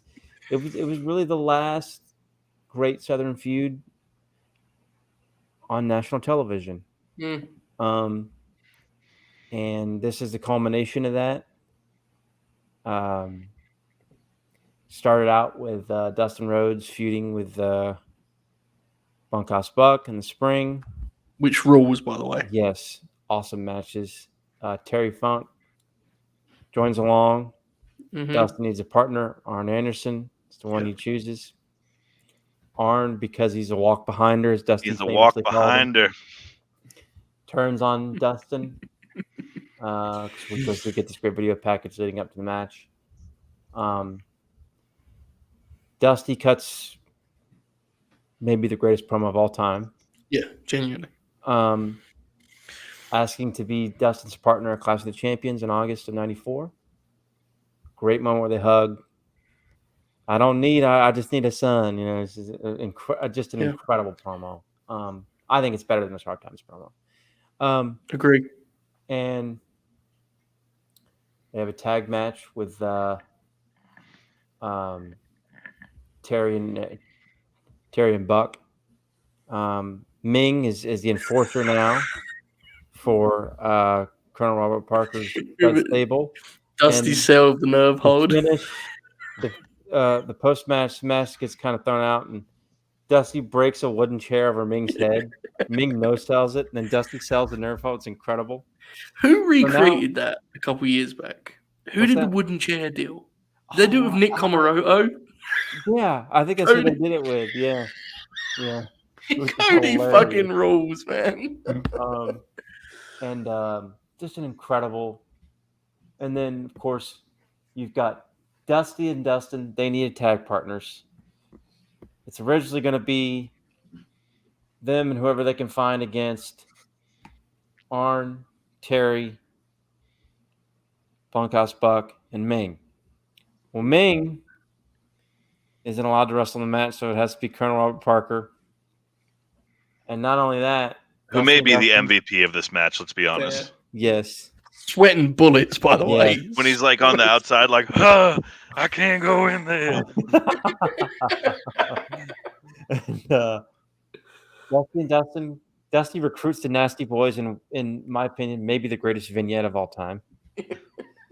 Where he goes into some sort of like leather daddy bar. Yes. Sort of bizarre. And Dusty's like trying to speak like nasty speak, and it's hilarious. And he's like, and he recruits the Nasty Boys, and it's like their babyface turn or whatever. And so now we've got Dusty and Dustin and the Nasty Boys versus Arn, Terry, Buck, and Colonel Robert Parker in War Games. The last classic War Games match in WCW history. This doesn't have blood, which is a little disappointing, right? But it was that era, right? There was no bleeding. Yeah, exactly. It takes it's more fun than violent. Exactly. I don't mean that as an insult, right? Right. It's a culmination of the last great Southern feud on national television, and the last match to ever air on WCW television was this very match on Worldwide on April 1st, 2001. My God. That's amazing. I never knew that. Which is fitting and beautiful. I never even knew that piece of it. That's amazing, dude. Yeah.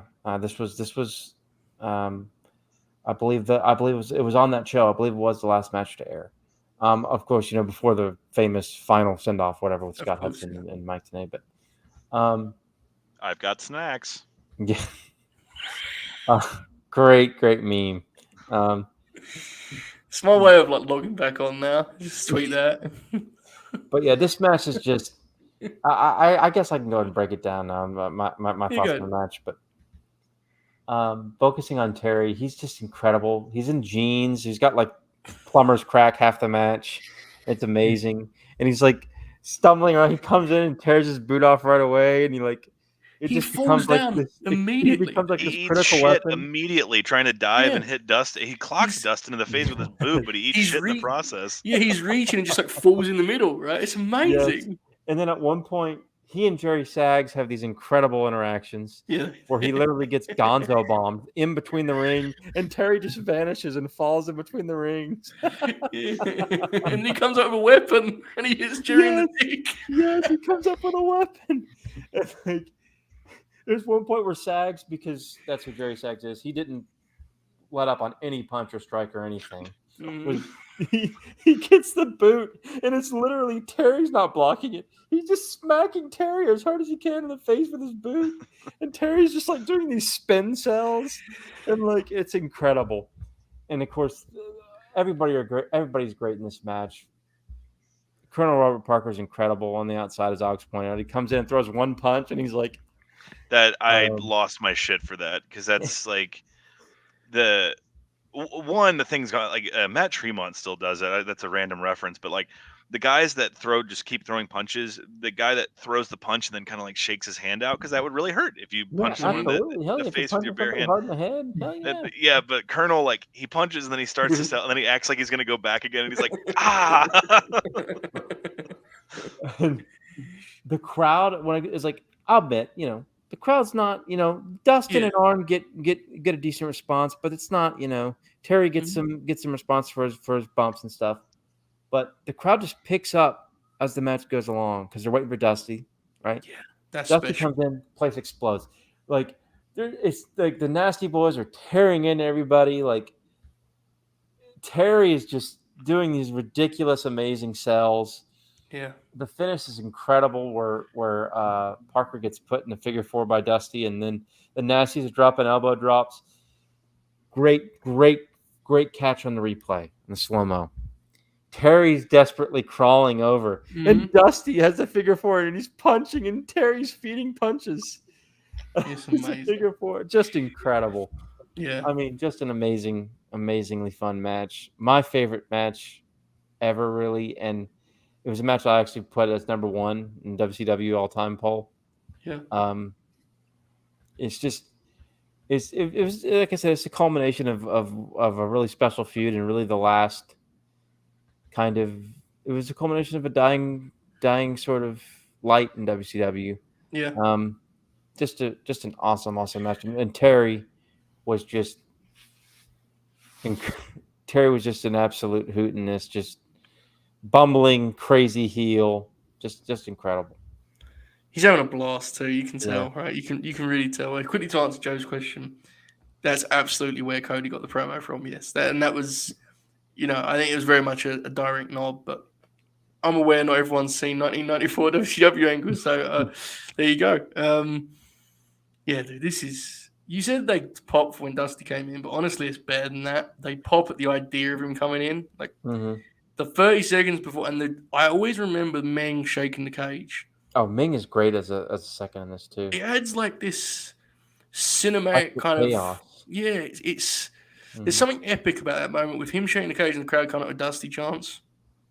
It's something else. Now, Bobby, I know this probably didn't have quite the gravity for you as Orion just sort of expressed with the historical context. What do you think of it, especially watching it, a day after Blood and Guts, whatever? Yeah, in a vacuum, and then followed by the other 4 matches we've talked about so far. I didn't really love it. With the context that's been added, and I think I'm doing this thing where I'm kind of watching through like 1993, 1994. So I think once I get it, with the full context, I'm gonna like it a lot more. Yeah.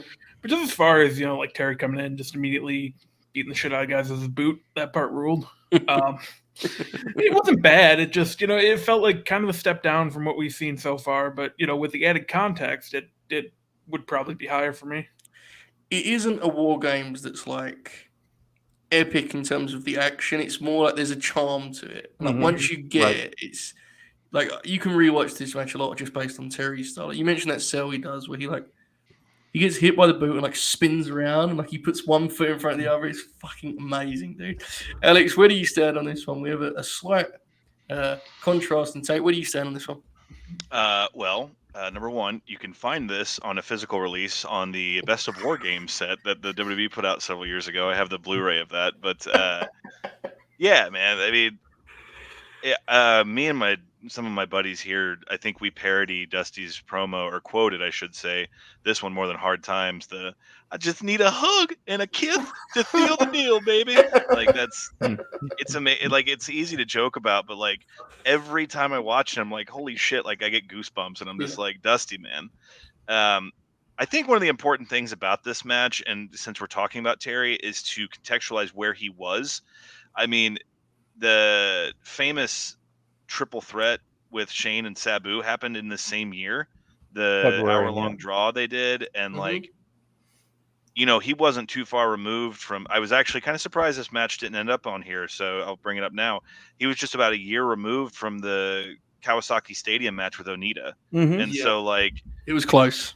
yeah, Yeah, Terry it was was. doing a lot of stuff, and when I was watching this, I was just like, he's in a.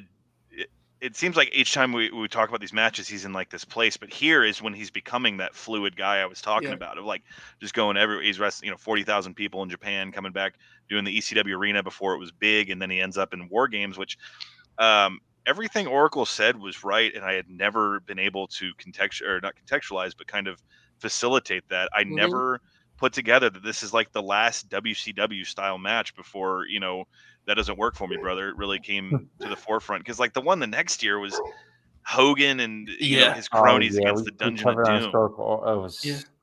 But This like, show. Go ahead, Alex. Carry on. I was just gonna say, Roanoke, Virginia. I had to look up where it was, and when Dusty comes in, like there had been such a separation from the golden age of like the Crockett promotions, but when Dusty comes in, it goes back to that Yeah. where he's doing those elbows, and the guys in the crowd, it's the whoo, I like love every that. shot he lands, it's just amazing. I also kind of marked out for the way he puts on the figure four. He doesn't do the spin; he just kind of like spins it over and locks it. But Yeah, pop me. yeah, just a couple. We talked about Terry; he's great. The Nasty Dream shirt, I've always been like. I want one of those bootleg merch makers to make one of those. I want one. Yeah, my note, holy shit, Dusty. And then there's two other things, like you mentioned cinematically. It's very rare you get a really cool shot on a pro wrestling show, but there is this show of Ming, the shot of Ming standing behind everybody and his glasses. You can see the reflection of the cage, and it's dope. And then yeah, that's right. I Yeah. forgot about that. Yeah, it's Yeah. excellent. I love the Nasty Boys. So like Yeah. anytime So do I I. watch them, it's they are like the quintessential team that when you're young and like super into like work rate ROH type stuff, you're like, oh, the Nasty Boys suck, and then you grow up and watch them, you're like, nah, they rule, beat the shit out of people. But for as sloppy as they are and as sandbaggy as they were, you have to pay attention because it happens in the background while they're like, I think they're focusing on Colonel Parker, but Arn hits his spine buster on Knobs, and it is as beautiful as any other spine buster he's ever hit. Because Arn's just like, you're going up, motherfucker. You can go with me or not, but you're going up. And I had seen this match before, but I never got as much enjoyment. When you're trying to be analytical about things, you kind of put a different pair of glasses on, and I was like, this is really good. And it's just because it's not one of the original like Road Warriors Horseman type war games doesn't make it any less. And then especially putting Terry on top of that with his just insanity, and fuck house fuck, man, the way he would sell some of that stuff was killing me. Like he gets hit with the belt at one point and he's like, ow, and just lets he's out amazing. this big howl. It's Rex Spider's dead. Jake Hager's dead. that's right. Yeah, it's perfect for what it is, I think. That's a great way of describing it. Like it isn't the epic encounter that 92 is, right, with Dangerous Alliance, but it's like it doesn't need to be. It also puts when they go to the finish like 90 seconds after Dusty gets in. Yeah. And people can learn Dusty's from smart. that. What's going to be accomplished by Dusty going another 10 minutes when you can't bleed? I've seen this match a lot, so I left this one. And I have to admit, watching it today after last night's Blood and Guts, when I rewatched it, I liked it a lot more because I removed myself from what I wanted it to be, which you have to do sometimes with these things. But it's like, God bless, man. Like, Match Beyond is 90 seconds long. He gets in there and they go home. Fuck it. Also, real quick, according to urban legend, this is the match that Colonel Robert shit his pants during. Like, and he, venomously denies that to this day, but people claim that it happened. That adds half a star, right? That's the one for the spreadsheets, bro. Yeah, it's amazing. I love that as soon as Terry gets in, he goes for Dusty and starts talking shit to Dusty. That pulls him over. Like he also spends a lot of this match just like fighting imaginary people and like just swinging wildly, which he would do a lot. But he's amazing in this one. It's an absolute blast. I think, Bobby, when you get to it in chronological order, or whatever, I think you'll probably pop through more. There's just. Is this the show that has the Flair Hogan like phone call skit? Yeah, which is like one of the worst things ever. Which really sums up your point, right? Like Hogan's in the gym on the phone. Well, brother, like talking to.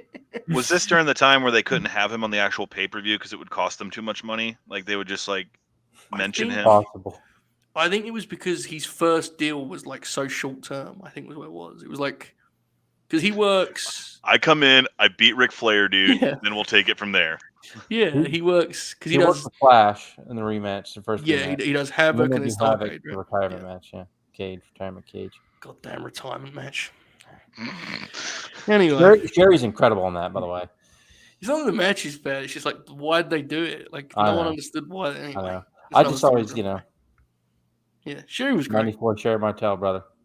Yeah, fair. Okay, let's move on to the last match. 1997.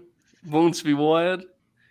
Barbed wire match with ECW title. Terry Funk and Sabu. I'm going to go straight to Alex, who was utilizing physical media for his viewership of this particular match. That's right, baby.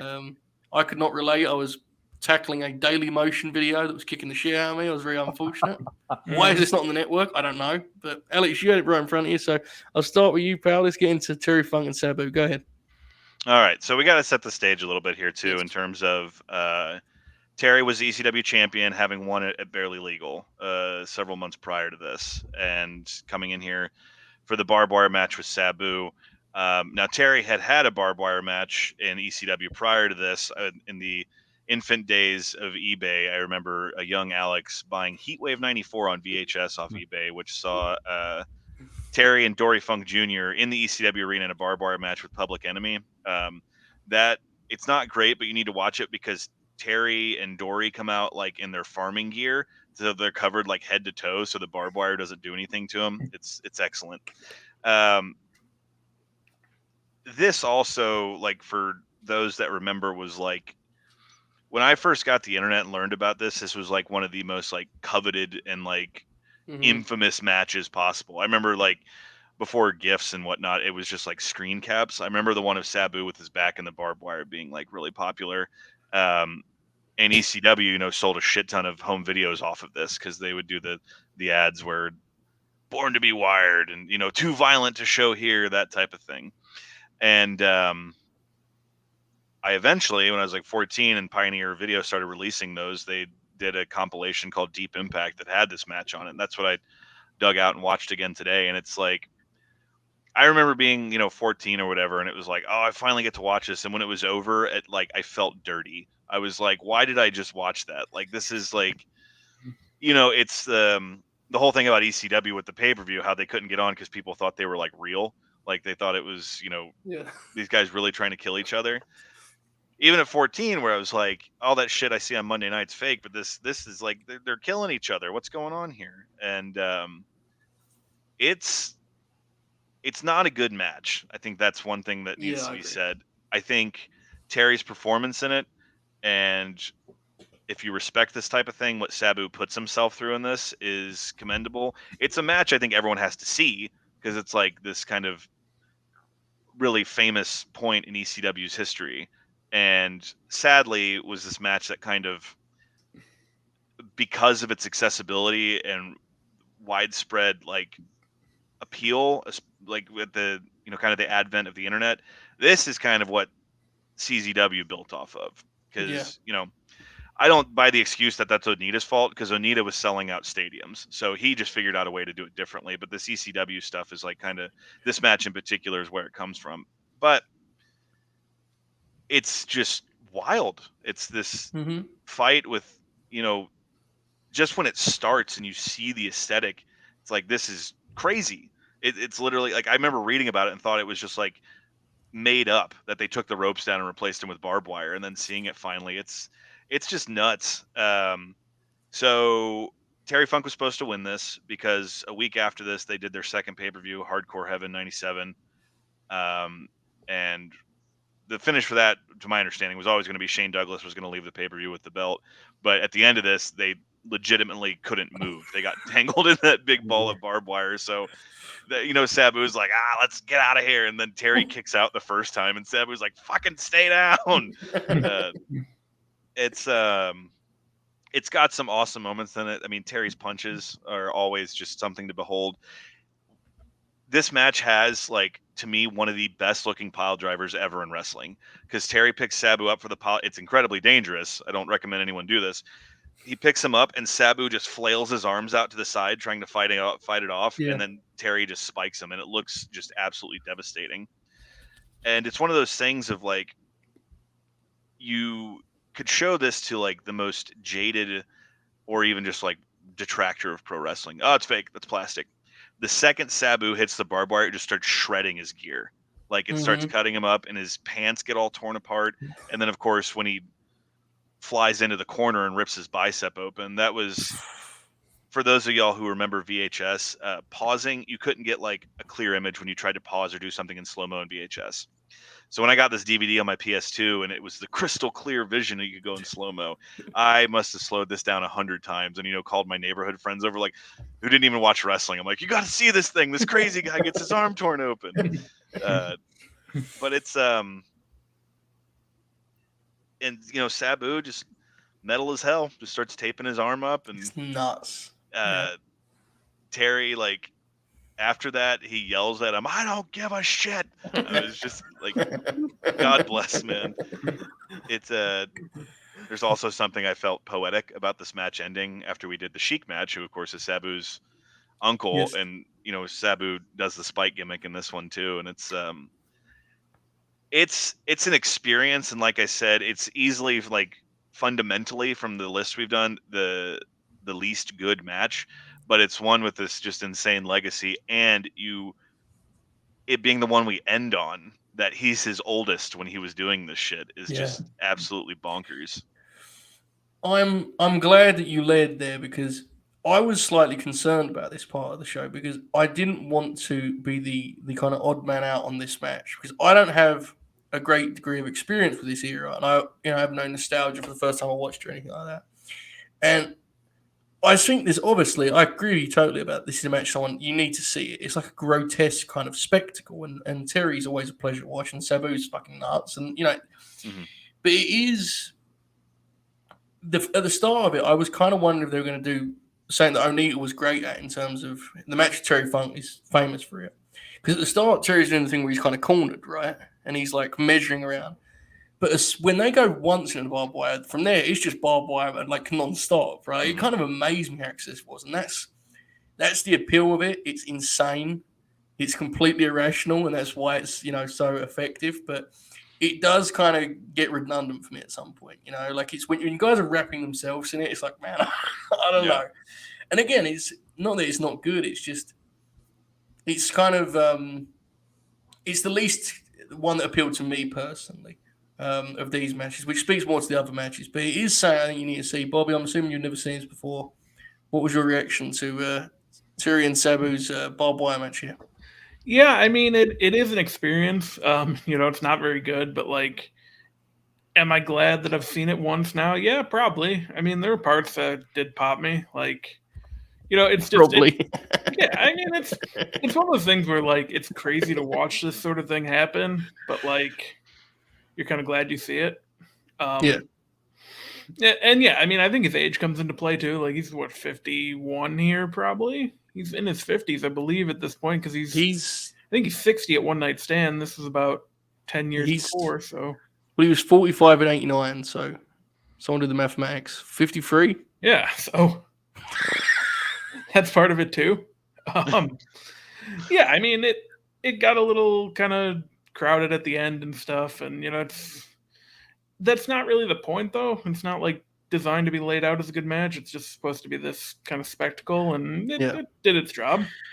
One thing I do think hurt this, and I have no like awareness of the situation. The crowd was weird for this match, I thought. Yeah, I was just actually about to call that out. Yeah. It goes to a certain point where I think it's the ECW crowd obviously is famous for being bloodthirsty. Yeah. But I think towards the end they're just like, it's almost too much for them because they see how bad it is for everybody, and it's that's why deathmatch tournaments now draw 100 people. It's like it's the only people that really get off on seeing that are kind of weird people, and it's I think in the beginning when they were doing, like, the first time Sabu hits the barbed wire, it's like, oh, it's like a ladder match type thing. I mean, he did the thing. He went through a table. He went through a ladder. And then it just, like you said, it just keeps going and the brutality just ramps up. And then there's no way of hiding how fucked up Sabu gets. It's that thing of, like, he hits, he goes to sell, he looks at his arm, he realizes how bad it is, and he's like, holy shit. He starts, like, freaking out. And I think there's only... we're talking about this 25 years later, there's only so much you can do with that. So I think it may have behooved Terrence and Sabu in this to take a page from 94 Dusty and get in and get out and just kind of, I think they wanted to do too much, and the crowd it got to the point where they're like, this isn't fun to watch anymore. Well, the thing too is it's blunt, right? Like, it's not like you're going to make great sound charging the barbed wire. It's just like brutality. It's kind of, if you don't insert the drama yourself, which they're quite quick to get rid of by just doing it over and over again. It's like at some point you're just watching guys mutilate themselves, which, let's be real, a lot more of wrestling is that than we like to pretend. But this is like a very graphic version of it. Oracle, I know I hadn't seen this before, so you singled it out, and I think you may zig where we zagged here. Where do you stand on this one, A little bit. I actually think it's one of ECW's better matches, but I also rate Spectrals pretty highly. Mm-hmm. So, fundamentally, it's not great. It's absolutely true that the crowd was like, all right, it's getting a little uncomfortable. It's time to, especially the part where they wrap themselves up in barbed wire. You can tell why. So it's wrapped up around Sabu's leg and knee, and it's like around Terry's head, and like the Sabu, the barbs are like 7 inches from Terry's face. So if Terry tries to pull over to get the pinfall, he's gonna get barbed wire into like his eye. On some interview with Sabu once, he could have been bullshitting, but he did say when they were in that ball entwined, he said Terry started ribbing him, going, "My eye, my eye." By the way, what about when Terry pulls Fonzie over the top rope? That ruled. Fonzie got blood. He wanted no part of that, and Terry's just like, "Sorry, that's happening." That made it worse, I think, honestly, because they kind of got stuck on there. It was crazy. I did not like the RVD interference. That was stupid. Yeah, I didn't get that. Made no. It did. There wasn't any reason for it. And I mean, hell, and of course Dreamer had to come out too, because Dreamer gets to, he's got to back up his old buddy. If you don't like run-ins and main events, I don't think you're going to really enjoy much of ECW, brother. Yeah. Well, I mean, I wasn't in this particular match. It bothered me. It's like the idea of like a run-in during a cage match. It's like the whole point is like they're contained. Correct. Because like, trust me, I love ECW, and I'm used to like. I'm watching right now. I'm used to the run-ins. Like the average run-in doesn't bother me. This did, because it's a fucking barbed wire match, and like Sabu's biceps hang out of his arm. He's so performative too, man. I know that's like his shtick, Van Dam, but like you're doing a run in a barbed wire match, dude. Like, can we have some urgency, But, right. Yeah, I mean, but like, fair point from Alex. So yeah, if you're not a fan of run-ins, the main event matches, ECW is not for you. Because that was like, I mean, every Raven match has 17 run-ins. Yeah. So, those Raven World title matches are a slog in some aspects. Yeah. Not to steal the floor, but I did have in my notes here because I wanted to ask y'all, because I don't think we've ever talked about this, and I don't know when it will come back up on here. Joey Styles, fan, not? What do you think of him? I'm absolutely not a fan, but I thought he was actually quite good here, to be totally honest. I don't mind Joey, like, broadly, but there are certain things that he does. I just did like the Dusty slur there. There are certain things that he does that are just horribly annoying. Yeah, but he was very good in this match. Yes. Yeah, he doesn't do much of his shtick. He was the original Morrow, like in terms of like making sure you knew how he wanted to make sure you knew how much he knew. Bob, I guess your experience with Joey Styles would have been like when he was part of the Raw announce team, right? Yeah, he was bad there. Yeah, he did not work well with others. No. He did that promo that someone like tweets every time WWE does something bad, right? Like WWE will cut. So I was like, remember when Joey Styles called him out on this in 2006? It's like, no. Yeah, it certainly wasn't scripted or part of the show or anything. Yeah. He just shot from the hip, brother. It's live on TV, is what it is. But yeah, I don't know. He's a quiet. Took a shot at Joe there. Sorry, bud. What did you say? I said I took a shot at you, but with your moral love. Well, hold on. Now you're being spiteful. There's no Moro love. I have too much affinity for Pride Fighting Championships and Strikeforce, man. I like Moro, I do too. That doesn't mean that he didn't ruin NXT with his commentary. But like, here's the thing, guys. You have to realize, I do a show with Oracle, Bob, and Confirm Shoot watched the Spanish feed to avoid Moro. Someone has to balance it. I mean, I like, he had some great calls back in the day. Yeah, NXT, I mean, I would rather just blame Adam Cole. That's my general approach. So it's kind of I can avoid that one, you know.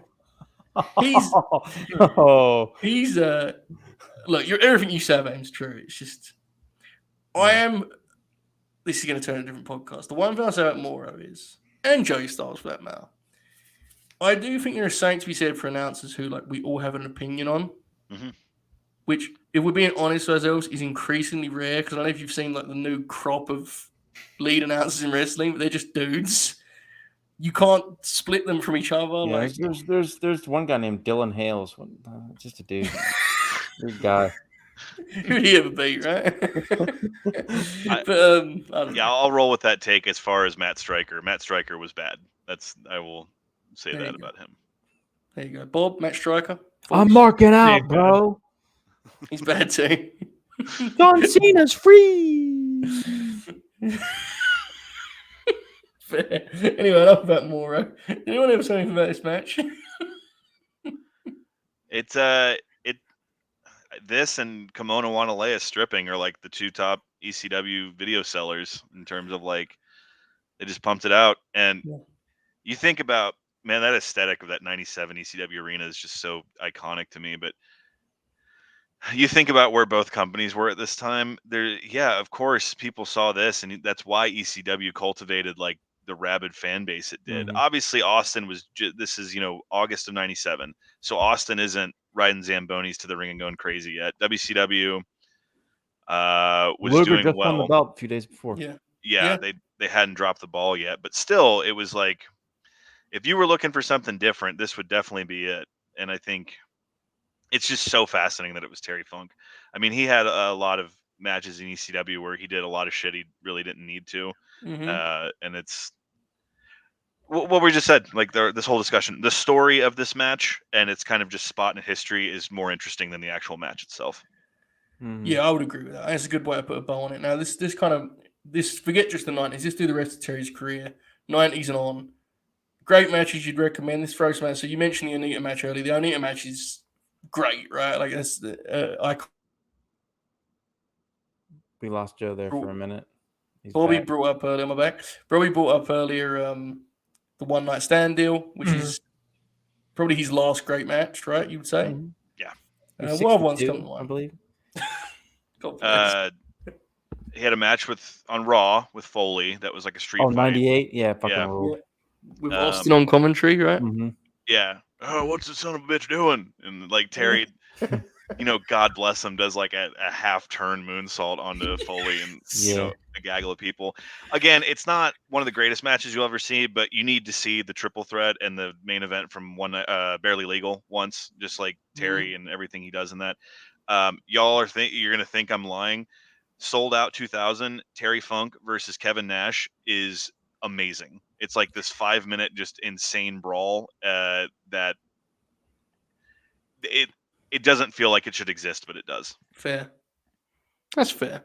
And some of those hardcore matches are genuinely fun too. They're the only thing with life in 2000 WCW, which is says a lot about Tivoli Canyon as he cutters random people out in the. True, yeah. Dude, the WrestleMania 14 tag match is really good too. Foley and Funk against the Outlaws. Funk takes this horrifying bump into a dumpster that has nothing in it. It's just an MC dumpster, and the Outlaws powerbomb him from the apron just into it. Yeah, it's disgusting. That match fucked him up, man. I think there was something like a shovel that fucked him up forever. It changed the shape of his body because he landed so hard, and it fucked him up pretty bad. There's one thing they do in that match too, where Billy Gunn and Cactus fall off the top of the ladder into the dumpster. It could have killed them both if they were off by an inch and hit their head or their neck. It would have killed them. That's one of those crazy spots that no one remembers. That is fucking. As soon as you think about it, you realize how crazy it is, right? There's such little room to operate, but that match is a lot of fun. Absolutely. Any others, or is that about cover this kind of portion of Terry's career, the later end of Terry's career? About it, right? The Taker Foley Hell in a Cell, he gets choke slammed out of his shoes. That's cool. That is tremendous. Very fair. All right. Now, we've talked about all 6 matches. Let's do some ranking here as always. This is going to be difficult, I think, on the kind of top half. I'll start with you, Bobby. What is your favorite of these matches? I had the tag match at number 1. Okay. Oracle, cosign. Yeah, I think so. Alex, what do you think? We're going with the tag match for the top spot? Yeah, it'd probably either be that or the Flair match, but I'm content with that tag match. Yeah. Flair would be my second two. Oracle, what do you think? That would probably be my third. I'd probably have War Games at 2. Yeah. But I'm fine with that at 2. Bobby, what do you think? Flair at 2? Yeah, I had Flair too. My God, Bobby, who you got 3? 3, I had the 2 out of 3 falls match, which With Jumbo. yeah. That's fair. I know, Oracle, you go War Games. Alex, what about you? Bob, can you just say Jumbo Tsuruta for me? Jumbo Tsuruta. Hell yeah, there we go. Oh shit, yeah, that War Games one I really enjoyed more than I remembered. But yeah, my rankings were, I had those back to back, the Jumbo and the War Games. All right, so we're finally going to put Oracle's beloved War Games, which we all love too. We're going to put that in at the 4 spot, right? That's yeah, fine. it's fine. I mean, it speaks more to the quality because we're about to put the empty arena match in Yeah. here, and Yeah. we all said that's one of the greatest things in wrestling history. But I guess it's not. it's tough to rate as a match. I guess I was thinking of with my match hat on. No, I think you're right. And then we'll close with Sabu, right? So, if you watch this show and you enjoyed it, but you haven't seen the matches, choices were made. But even still, 1 to 6, the tag match, the Ric Flair match, Jumbo, War Games, empty arena, and finally Sabu. I think easily the best lineup of matches we've done. Like all of them have a very real value and a certain quality of you probably should see this as a fan of wrestling, which is I don't think been the case though. There's been a couple where it was kind of like you can miss this one, you know. So let's put a bow on it. Terry Funk. How old's Terry today? 78, is he? I want to say. Yeah, I think that's what I read. Yeah, Wow. I didn't see enough tweets about Terry Funk today, by the way. That was a shame. Someone changed that. Bob, you got to follow him. Tweet some stuff. Okay. Genuinely, we all throw around GOAT a lot, and like whether he is or isn't yours, he is a genuine candidate, which is, you know, extraordinary to think about the degree of great wrestlers that have come and gone. He's one of the finest ever. In terms of longevity, he's basically unmatched. In terms of range, he's basically unmatched. Just a remarkable pro wrestler with a remarkable body of work. And again, as I said earlier, he's one of those guys, the deeper you dig, the more you'll kind of enjoy him. And there's a certain adoration and admiration that you kind of find for him the deeper you go. There's a charm to Terry Funk that's very special and unique to him. Alex, any final thoughts on Terry before we look ahead to next month? I mean, we covered a lot of it. I did want to throw out, I'm sorry, I forgot. If you've never seen his match with Brett from his 97 retirement show, that's a really good match as well. Yeah. A wrestler with literally a catalog like no other. You know, there's a lot of wrestlers from his era that, you know, all kind of tangled with the same folks and kind of have similar bodies of work. But you look at Terry and, you know, he was wrestling Johnny the Bull Stamboli in 2000 after, you know, in the 70s working Jumbo and stuff like that. It's he also, it's cliche to say, but he figured it out. He worked in every era and he figured out how to work in every era without it. Like he never it never seemed out of place. Like it never seemed like he was trying too hard to do something. Like when Flair would do like thumbtack spots and stuff, it's like, dude, what are you doing? Come on, man. Just like stuff like that. Funk he just always seemed crazy, and it would seem like something he would do. And you know, I'm not going to tell anybody you have to have him at number 1, but he absolutely has to be in the discussion as, you know, one of the greatest that's ever done it. He got it on a level that not many have. And a big part of that was, and it's a part of his legacy, he was so open-minded about wrestling and what it can be. And that's what allowed him to, at 53, do some of the crazy shit he did, right? Or whether you know he's smart or not, it makes him special in that way. I mean, there's a great portion in his book where he talks about they had him out to a Raw in around 2004, and he talks about how, like, he mentions Randy Orton and a couple of guys, and he's like, I was sitting close enough. I saw him. Those guys were doing the dance. Wrestling's still happening out there somewhere. It's like, dude, do you know how hard it is to wrestle for 50 fucking years and still pop for some random like Randy Orton match on Raw? You know, but he was open-minded. He never was one of those guys who kind of, you know, resented what it became. He accepted it for what it was. Bobby, I know you're the one who came in this with the least experience, Terry Funk. Impressed by what you saw in this run here? Oh yeah, absolutely. I want to check out more of his stuff, and I think that's kind of the goal that you're looking for when you do these. Absolutely, Oracle. Any final thoughts on Terry before we look ahead to July? Happy birthday, Terry Funk. Absolutely. Forever. There you go. Forever. Forever. All right, let's do July. There are some interesting names for July. There's one name that's very funny that I think should be on the floor, but I was a coward and left him off. But I'll present him as an option and allow you guys to decide if he should be on the poll. When I say the first name, you're going to know who's going to win anyway, so we'll get to it. July. Bret the Hitman Hart, who is almost certainly going to win the poll because fairly, I love Bret, but he has had like a full Twitter rebrand in recent years, so he's going to get like 90% of the votes. But Bret rules. Brock Lesnar. Bobby, I'm going to give you a chance to do the hard sell on that. Shawn Michaels and Triple H. I am willing, we can make a team meeting here. I will switch out Triple H for Kevin Nash because I think it could be one of the funniest episodes ever. Because there are like some good matches, but there's also some really weird stuff that we could find. So we can do that. But before we get into any of that, instinctual pick, Bobby, I'll give you a chance first to sell while Brock. What do you think?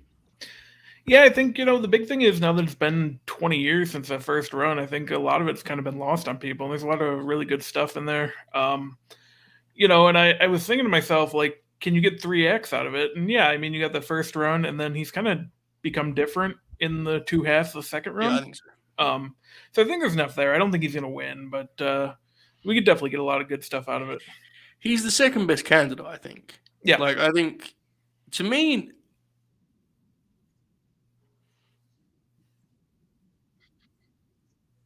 they didn't push him that strong when he came out. Like, Triple H beat him and shit. I've seen him beat him in his first match back. But then, post-Taker, he's like the ultimate destroyer.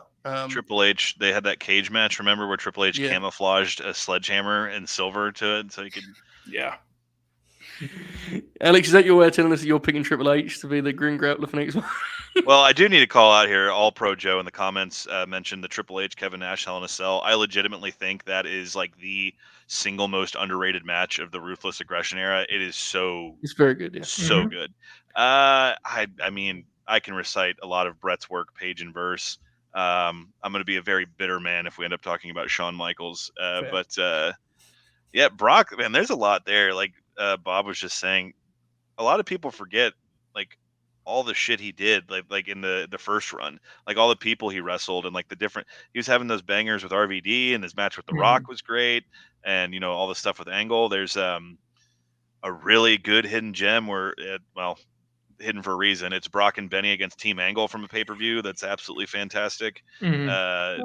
So I think, sorry, I didn't remember who else was in it until I started talking, but I think those options all could lead to some good matches. With Shawn, if we get Shawn, my one request is we do the Nash no holds barred match. That would be my only. Yeah, that's fair. I just wanted, the reason we popped that so much was last night we did a show that went off the rails a little bit, and there was a few mentions of Benny, as you incredibly put it. And we were saying, Alex is on tomorrow, we can't burn all the Benny rivers. It's like doing his finish, Everyone's kicking out his finish. But I was thinking, he's 2 hours in, he's not said Benny, and then there we go. It's just very, very good. Oracle, which way are you leaning on this for next month? Oh, Bret. Yeah. Feels like it's going to be Bret anyway, right? Who should I replace on the poll with Kevin Nash, Shawn or Triple H? Triple H. Triple H. If and when Bret wins, please don't make me watch the SummerSlam 92 match again. I've seen that way too many times for my life. Fair. It's like the only historic wrestling moment we've had in the last 30 years over here, man. Let us live, That's fair. I like pretend I was there 5 years before I was born. Marty Scurll headlined a pay-per-view. You guys had that one too. Wow, Benny followed by Scurll. Jesus. Swinging for the fences out the door here. I know, going out with a bang. Yeah, incredible. All right. Let's take it home. Bobby, any plugs, promotions and such? No, I don't think so. What are we got a Money in the Bank preview tomorrow night, I think during SmackDown, and then the Late Night Grin, and I think that's about it for the weekend. Yeah. There's a lot ahead. I'll cover the rest, Bobby. That's your bookings, your credits. The Oracle of Wrestling, you have a big show next Tuesday, brother. you see the Agreed. graphic? Oh, the graphic is amazing. Outstanding. Yes. School of Wrestling Yes. on Tuesday evening sometime. I haven't quite carved out the time yet. Be covering Classic Lucha, 3 matches. I will be announcing them now. Are you ready? Mhm. I am. From September 23rd, 1983, MS1 versus Sangri Chicana, My God. Bloodbath, one of the greatest Fair. matches of all time. I respect it. The next match, the Lucha title match. El Satanico versus Gran Cochise, September 14th, 1984. As you can tell, my Spanish is terrible. Forgive me. I was impressed. And then final match, trios match from AAA, March 17th, 1985. Rey Mysterio Jr., El Hijo de Santo, and Octagon versus Psychosis, Blue Panther, and Fuerza Guerrera. Holy shit. Trios match. That sounds fucking awesome. Dave rated it 5 stars, I think. Is that supposed to be like an enhancement or a criticism? I'd say it's an enhancement. I'm just messing. I like Dave. Yeah. He doesn't know I am. I don't mean Yeah. to tell him we're friends, but I just So yeah, those are the 3 matches. We'll post it up on the Grin account and whatnot. But hopefully I can find some background info and throw that out there. There might be some access issues on some posts that I know of, so kind of want to be kind to that if you get my drift.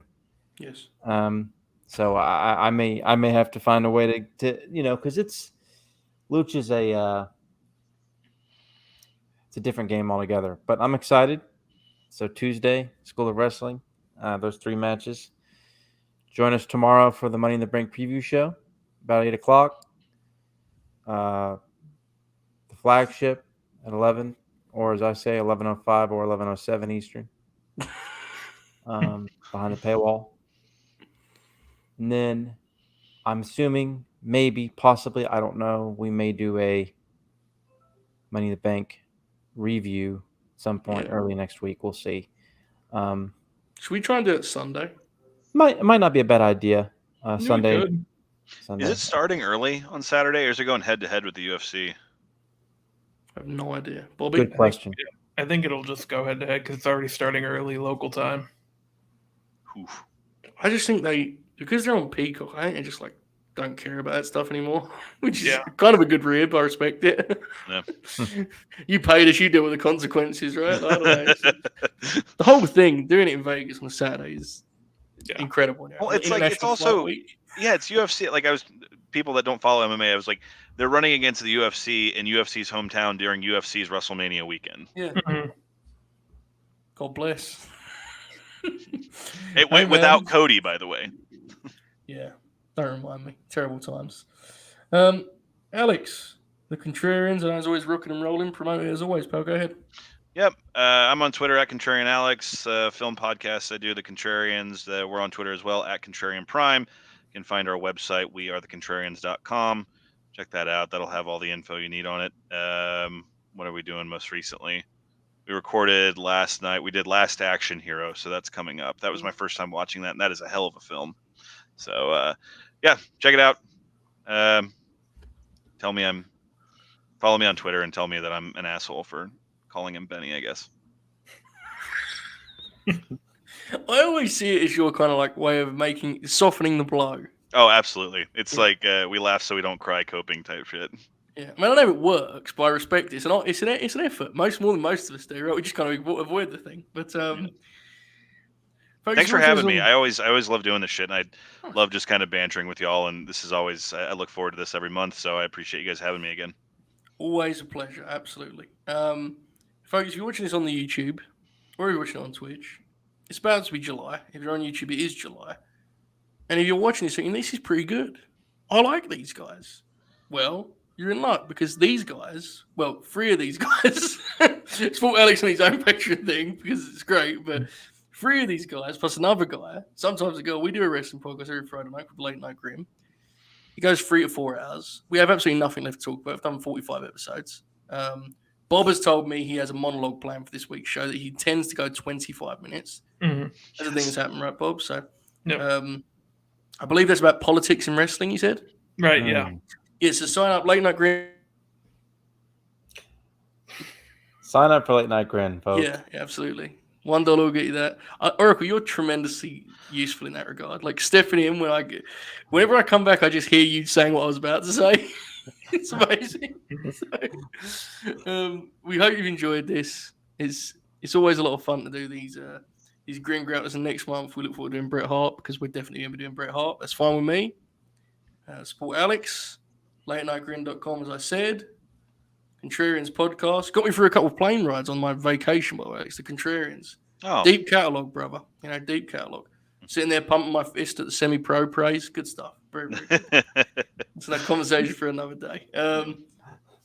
Keep grinning. In the meantime, enjoy this outro. Oh, wow.